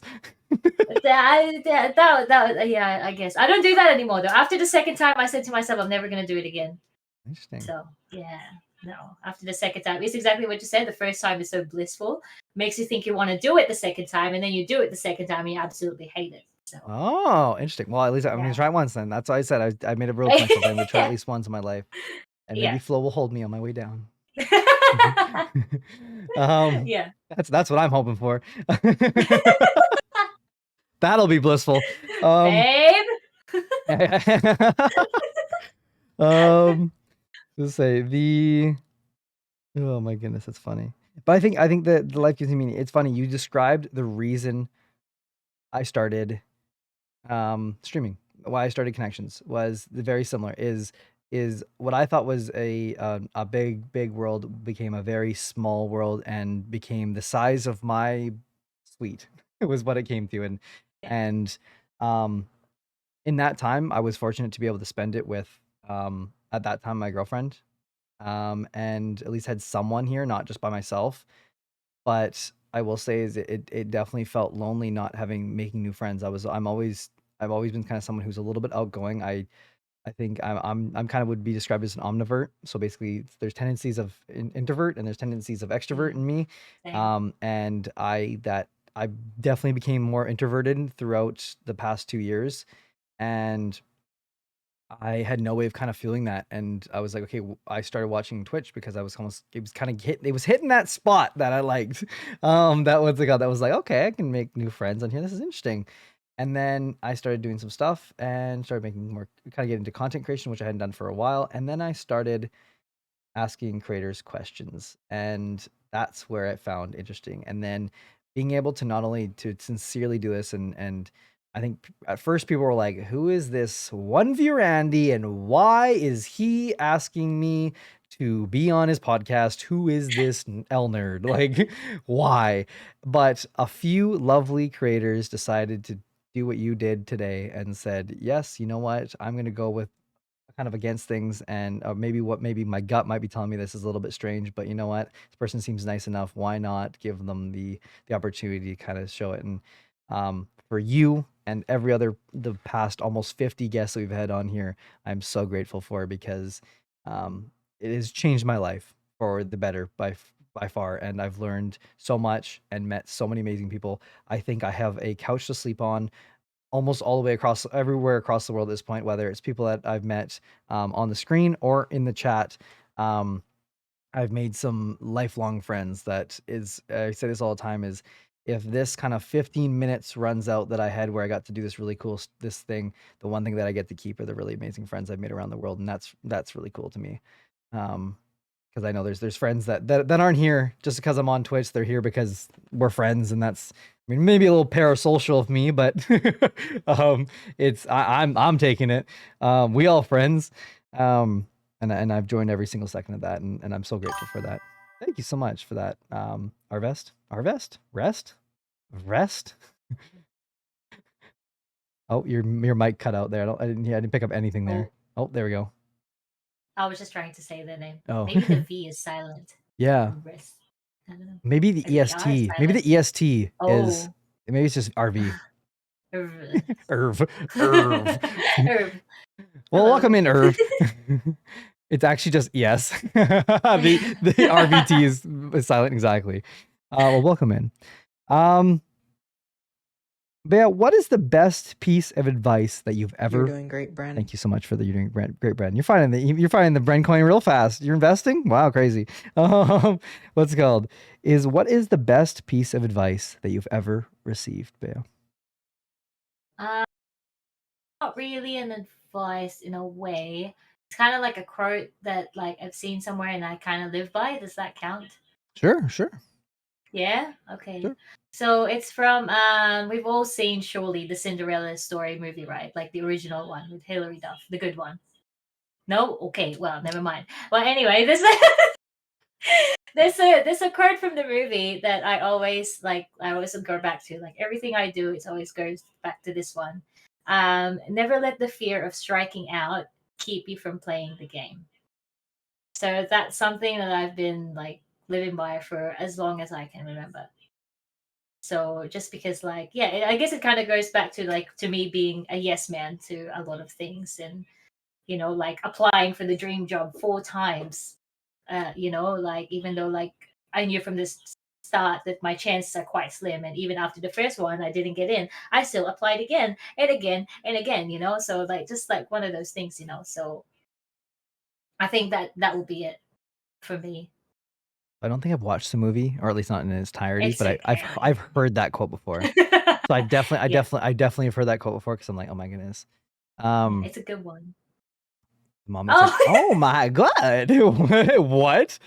Really? Is it like a thing? Really? Hang on. I got what is it? What is it called? I Shirley? mean, what's the actress's name? I forgot. What Okay, is it's it? the meme. What's it called? Shirley? Oh my god. It's called. What is it called? What's the movie called again? Cinderella Story with Hilary Duff. Cinderella. Oh, maybe I have seen it. I think my cousin was really into it. Oh my god. Okay, yes, I've 100% seen this movie. Yeah. Oh my goodness, my cousin loved this movie. Yeah, it's so good. Jennifer Coolidge. Jennifer Coolidge, that's the one. Okay, I don't know if it is, but there's a 1-minute clip I want to watch here on stream here with everyone because I think it's gonna be funny. Hang on. Okay, we're gonna switch over. We might lose your screen here, like to It's see you, okay. but I want to see. I'm gonna play this I here. want to see the clip. Yeah, I've definitely seen this. I remember this scene. Like this scene scared the shit out of me. Oh yeah. Hang on. You're not very pretty. You're not very bright. You're not very pretty, and you're not very bright. I'm so glad we had that talk. I am very, very, very, very upset about this. You don't look upset. Yeah, look upset. It's the Botox. I can't show emotion for another hour and a half. Me. Norwegian salmon that I asked for, because I need my omega-3s. Only the best. I can tell. You know, it costs a fortune to fly that stuff in from Norwegian. I've never seen that before. Isn't this your signature on the witness line? Classic. I've never seen my husband's hidden will before. There is nothing stopping me from kicking your butt. Oh, come on. I've watched this movie too many times now that I'm looking at it. Yeah. I am a It's very good. appealing person. That's funny. That's really funny. Not sponsored by Netflix yet. Interesting. A very appealing person. That's funny. That's funny. It is yeah. Definitely. Okay, so now I okay, I get it now. I see. Oh my god. Botox mom, yeah, really. My favorites. By the way, hi, good to see you in chat. I see you there. Welcome in. And I saw Bailey, I saw your thing. You said I love being hostage in here. My favorite. Yeah, no, it's definitely it's a good one. I can see why. I see why you take that advice, especially the not missing your shots and stuff like that, because I think that's it's definitely true. It's worth trying. Like you said, whether it's 4 jobs or whether it's something else, it's definitely important to try for stuff like that. What else we got here? If you could ask a single person one question and they had to answer truthfully, who would you ask and what would you ask? They can be dead or alive. One thing came to my mind, but I'm not going to say it. Oh, okay. Dead or alive? Anyone? Yep.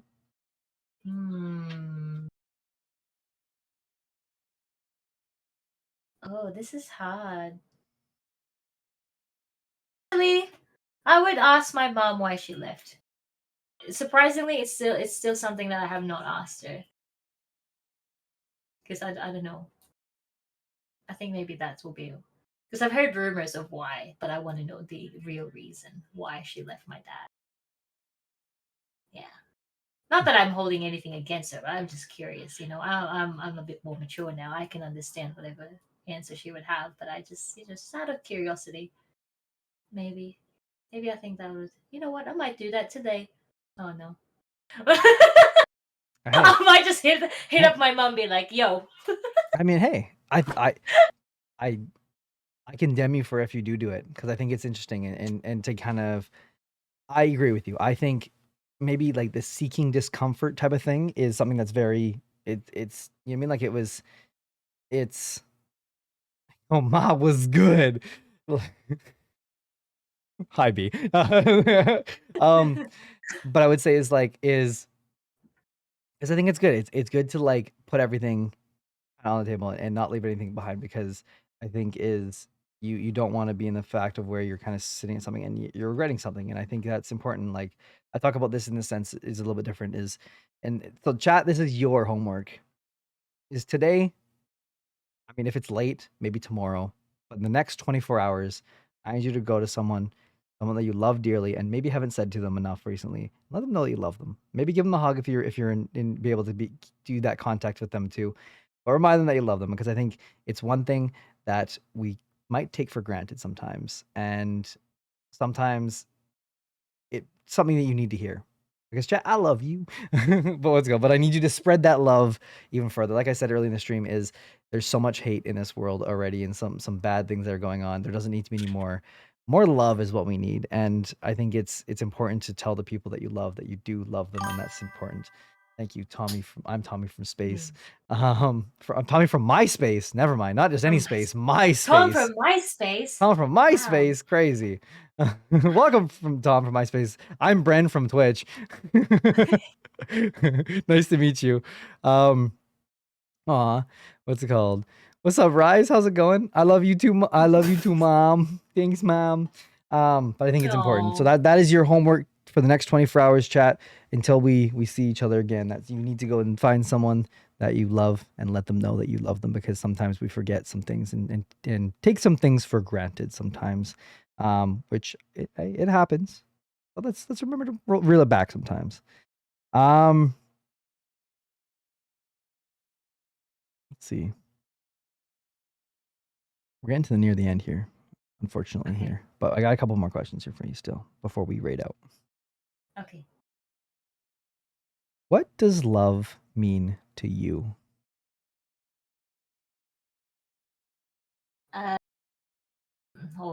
Now flows back in the chat.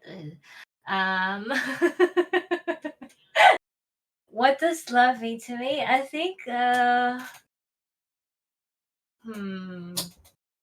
I think what love means to me is like, like you accept them for who they are, everything, the good, the bad. You support them in whatever they want to do, and you always put them first. I think that's what that means. I think that's what it means anyway, because I guess that's how I would show love to someone. I guess, maybe. I feel like this is the wrong answer. No, there's no wrong answers. Everything's great. No wrong answers at all. There's no wrong answers here. It's all good. No wrong answers. Okay. Exactly. There's no wrong answers. It's whatever you feel in your heart is what we want, and that's all we want. First of all, also hi to Rise. I don't think I said hi Rise. Hi Rise. Hello, Trav. Like a building, like a high rise. Oh my lord. Welcome in. Hello, Rex. Good to see you as well. I see so many. Hello, saying or say. I don't know if I'm saying that. I don't know if I'm saying that right. I have a question, by the way, for chat. If you were the first time you've been in this chat, maybe you've followed and maybe you've never chatted before, and you have chatted for the first time today, can you, or maybe you're actually just watching it for the first time, can you put a 1 in chat for me? I'd love to know who is here that is new. And B, you've been here, B. Rise is new. Welcome in, Rise. Well, thank you so much for joining us today. I really do appreciate it. 10. Bailey, well, Bailey, you're stuck here, so you're not leaving anymore. I'm great. I'm glad you're here, but sorry, you're not allowed to leave. 10 arrow. I mean, fair. Let's see who we got. No, I don't know what you mean. I'm new. Rex, thank you for stopping in. It's been, thank you for joining in. I don't know if you've been here for a while, if you just got in here, but thank you either way. I really do appreciate it. Wolf, fuck off.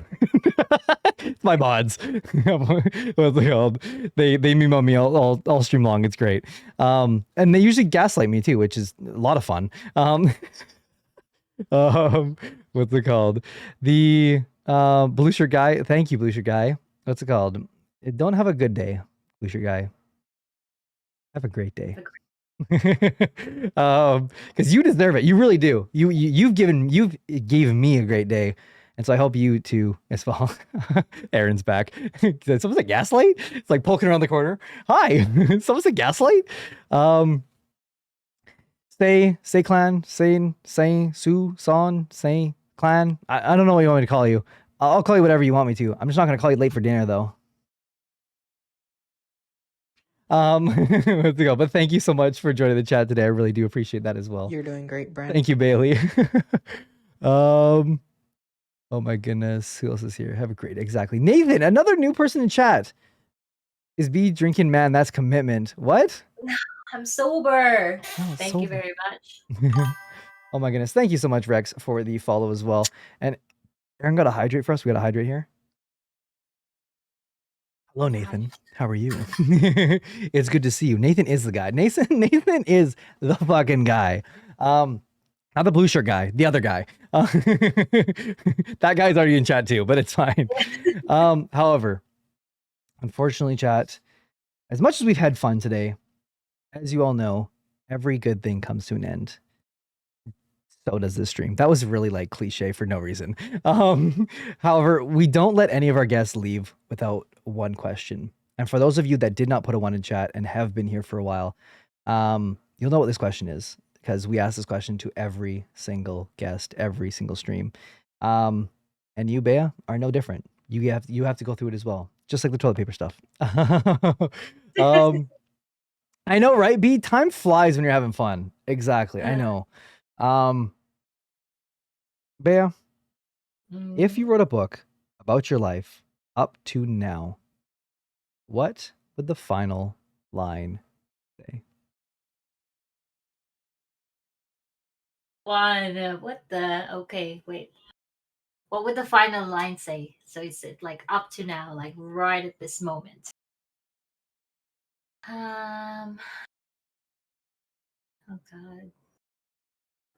This is a hard one. I should have watched all of the other ones so I knew I was prepared. Damn it. Wait a second.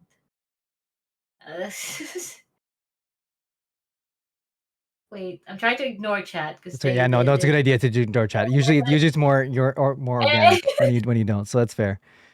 Okay. Maybe we should do a compilation of all these. That's a good idea. Yeah. Up to now, okay. Well, really, the only thing that's really stuck in my mind right now is like the asking my mom why she left. So maybe I'm just gonna, maybe I'm gonna find out. Then how to something along the lines of like time to find out if like my parents like marriage was worth saving, or if it could have been saved, if depending on what it was, if there was anything that I could have done or anything that they both could have done, or I don't know, just something like that. Because that's all I can think about right now, calling my mom. But I feel like I'm not gonna do it because I feel like I left it too long now. It's been too long, but yeah, I don't know. Maybe I'm not going to make you do anything. But I say I think you should. Closure. Yeah. Plum's right. Plum really is playing the parent today. Find out what happened for closure. I think that's a good idea. I would say I would recommend it as well. I think it's a good idea to call your mom. I'm not going to hold you to it because I think it's important that you do it on your own. I was gonna make a joke and be like, we're gonna make sure you do it. We're gonna. But I think that's a little bit too much. I don't think that's probably a good idea. And yeah, B's right. You're adults now. There's no need to sugarcoat anything. I think it's been a while now, and I think the dust is cleared, if anything. And like you said, your parents were always friends. You're doing great, Brent. Thank you, Flo. Appreciate that. However, chat. Usually we don't have these conversations after that. But I'm gonna leave it at that. I'm gonna say, please spam that love because this has been Connections on Little Beabee, the wonderful, the amazing, the astonishing, the very creative. Let's add on because I think you haven't been feeling it, but you definitely are. You have a lot of creative tendencies I've seen recently. Amazing Little Beabee on Connections. What an amazing time we've had. What an amazing creator person. And really vulnerable. And I want to like bring this up again is I want to thank you for being so open and honest on this podcast and bringing a really amazing people to the stream. And I'm so excited to get to know Bailey now. What's it called? And I'm so excited to go skydiving with Flo. I've made some friends today, so check mark on that box for me. And I've made so many new friends. The ones that are thing here, we've met North, Dorth. I'm gonna call you Dorth if that's okay. I've met Dorth. I've met Rise. I mean, we've seen Plum, of course. Who could miss Plum? We've seen Arrow, who we love and know. We've met Blue Shirt Guy. We've met. We've met. I'm like scrolling here to try to make sure I don't miss anyone. We've met. Well, we know Bob. Bob has been here. We've seen Nathan, who's Nathan. By the way, I love Nathan's quote, and I woke up. I think I like that one too. I've met Rex. I've met. Oh my goodness, there's so many amazing things. We've seen Aaron in here. We've met Say. We've met Rise. If I didn't say that already, I think I might have. But hey, you get another one because I love you so much. We've met.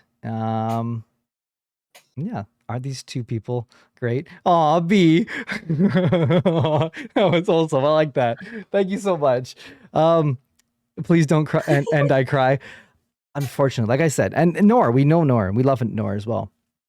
I want to say thank you. Sad to an ad. It hit diff.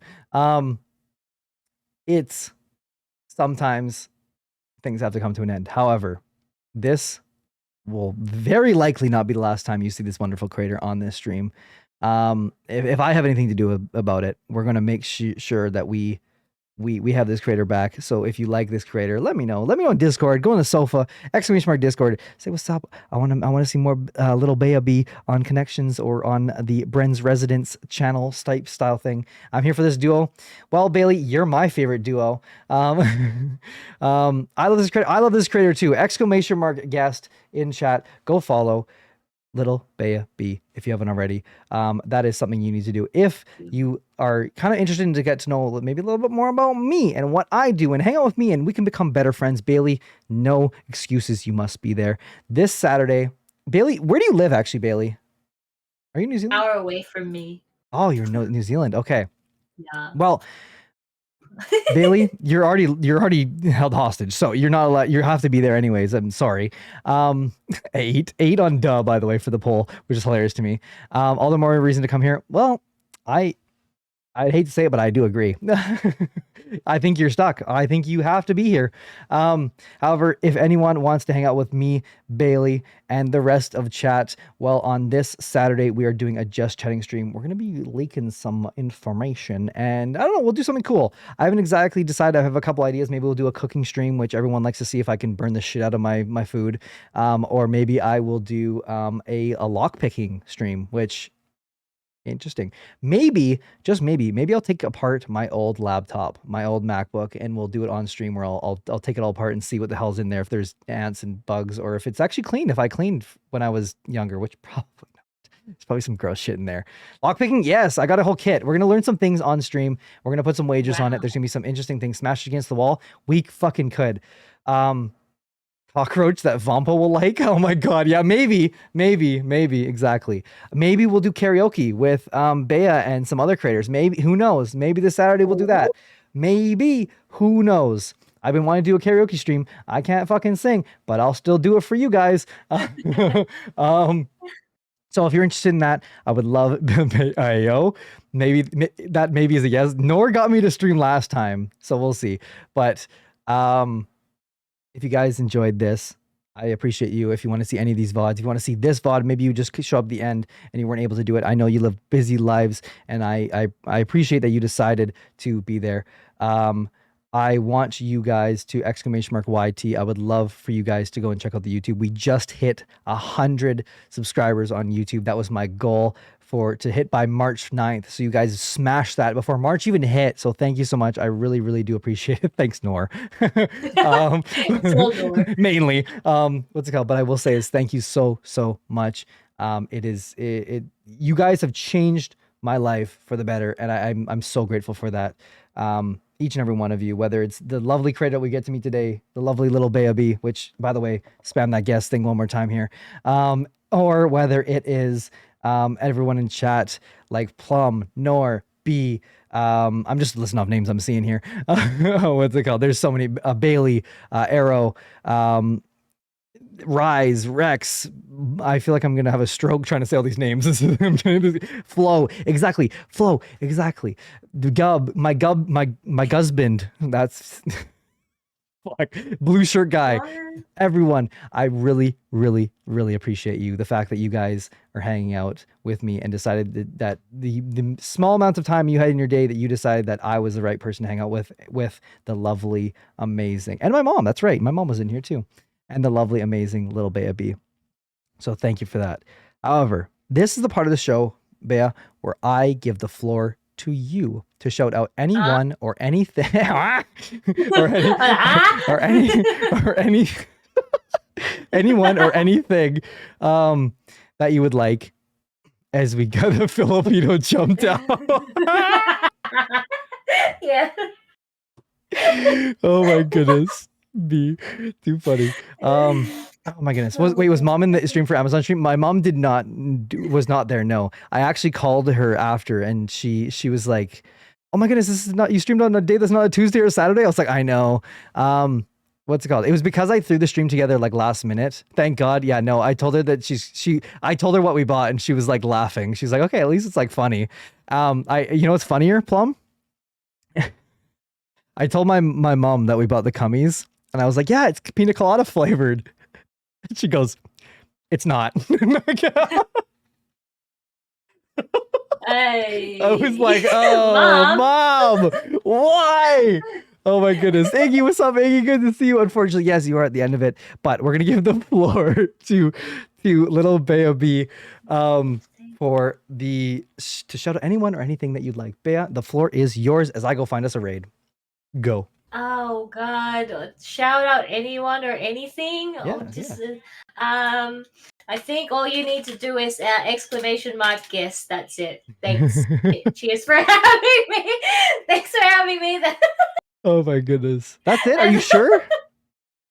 I don't know. Like I can't. I have nothing exciting planned right now yet because everything's all up in the books. But I am working on something, but I don't know like when it's gonna come out or anything. So I don't want to like talk about it now and then be like 6 months away. But yeah. Hey, I do that all the time. It's great. I do that all the time. I say to chat, oh yeah, I'm gonna do the secret project that I've been working on since August, and then fucking never talk about it. And chat's upset about it. I've been talking to my therapist about it because that's how anxious I've gotten about it. Yeah, I wish that was a lie. So, however, I have found the person we're going to raid. You made me speedrun it there because you didn't shout out much. I was hoping for you to sell it here, but that's okay. Yeah. I still found an amazing person. Oh my goodness! Great. Person just went on a BRB screen. Oh. I need that not to happen. Okay, maybe we might find someone else. Hang on. Let's see here. What do we got?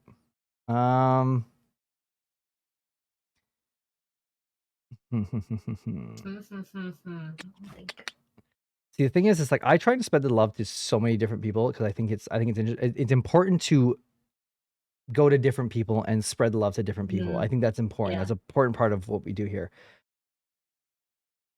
I think I might have found him. I'm gonna find someone else because this person went to the BRB stream and. Oh no! Okay, that person's on a starting screen for the last 10 minutes. Sorry. Who else do we have here? I can't even see chat, so I don't even know what chat's saying right now. Yeah, really. That peaked for me. That peaked in my ears when I laughed too. When I laughed at the Filipino thing, it peaked in my headset. So I'm sure you guys had some shit in there. I feel so bad. Let's see. I pulled up a couple more streams here. That one we're gonna go off of. Why is everyone on a BRB screen right now? What's happening? I'm not sure. I've gone to 3 people being on a BRB screen right now. What the fuck? Okay, hang on. We're gonna find someone that we've never raided before. We're gonna go. Okay. We're gonna go. This is what I like to do. I like to go. You're doing wonderful, Bea. What's it called? I like to go into just chatting, and I like to go. They're all thinking maybe they are, and for that I'm thankful. I'm thankful that they decided to spend their stream time to hang out with me. But I think they really should probably focus on their stream because I want to be able to support their stream when they're supporting me. It's really rough out here on these streets. Yeah. Oh my goodness, I keep on clicking buttons here, and I'm not meaning to. Okay, close that. because I'm trying to close that. Okay. We're going to go all the way down. We're going to go down to someone who has... Yeah, give me a number. Yeah. Give me a number between 1 and 5. 4. 4, perfect. Bailey, give me a number between 1 and 5. Actually, Bailey, 1 and 10. 1 and 10, Bailey, if you can hear me still, if you haven't written it out yet. 2? Is that your final answer? Want to do 2 or you want to do something different? 1 and 10. Still 2? Still 2, Bailey? Still 2. See, being held hostage in the stream comes with its benefits. Final answer 8. Okay, so we're going to raid someone that has... Can't do math. 13 viewers. That's what we're going to do. Oh, okay, let's see here. That's one way to do it. Who we got here? Let's see here. Yes, thank you for the Bren raid there. Yeah, go hit those up. Ooh. This could be interesting. Please don't be on a BRB screen. You know what? I want you guys to blow up. Rockstar! Well, Rockstar, you came at the perfect time. We're about to raid. Friend, why don't you ever use your remotes ever? I don't know. B, can I borrow you after stream to help me re-up my raid stuff? And maybe my wheel things? Because you have ideas. Every time, Rockstar, I know. However, Rockstar, if you'd like to go see this again, !YT in chat, you can definitely go and see it there as well. This person looks like it's perfect to raid. But for those, all of you, I'm so thankful for you. Thank you, B. You can do that. Yeah, do that. Do the Bren raid one. Thank you. Yeah, exactly. Rockstar, thank you for joining us. Rise, thank you for joining us. Bailey, thank you for joining us. B, thank you for joining us. Flo, thank you for joining us. Errol, thank you for joining us. Bob, thank you for joining us. Iggy, thank you for joining us. I know it's a little late. Plum, thank you for joining us. Iggy, it's all right. You might be late, but you're never late in my heart. Nora, thank you for joining us. Aaron, thank you for joining us. Gub, thank you for joining us. Thank you to everyone who hosted, everyone who hung out, everyone who just chilled and just listened and lurked. Thank you so much. You're doing great, Brandon. No, Iggy, you're doing great. I love you all. Thank you so much. We're going to spread that love one last time. You got the raid messages copied. You better have them. We're going to go and meet a wonderful creator named Willie2Turnt. Has a very nice, aesthetically pleasing background. I like it. I want you to blow this guy's mind. Yes, we did it. We did a podcast. If you'd like to see it, !UI YouTube. It'll be up there for like 48 hours from now, give or take, and stuff like that. Sub still works. Let's go. Yikers. Didn't work for me, but that's okay. It's all right. It's all right, Gub. I still love you either way. Go spread that love one more time. I love you all. I hope to see you next Tuesday when we meet. Who are you? Third place person. Third place? Third place? I think it was third place. Is it third place? I think. Who are you? Past contestant Lucy Moofy on Connections next Tuesday. Don't miss it. I'll also see you on Saturday, hopefully, for when we do Just Chatting stream. We'll do something, whether we're lockpicking, whether we're doing something spooky and funny. We'll be there. Spread that love. I love you guys. Drink some water. Take care of yourself. And go spread that love to a wonderful new friend. Take care of yourself. Go tell someone you love them. You need to do it. I love you, chat. Take care. Peace out.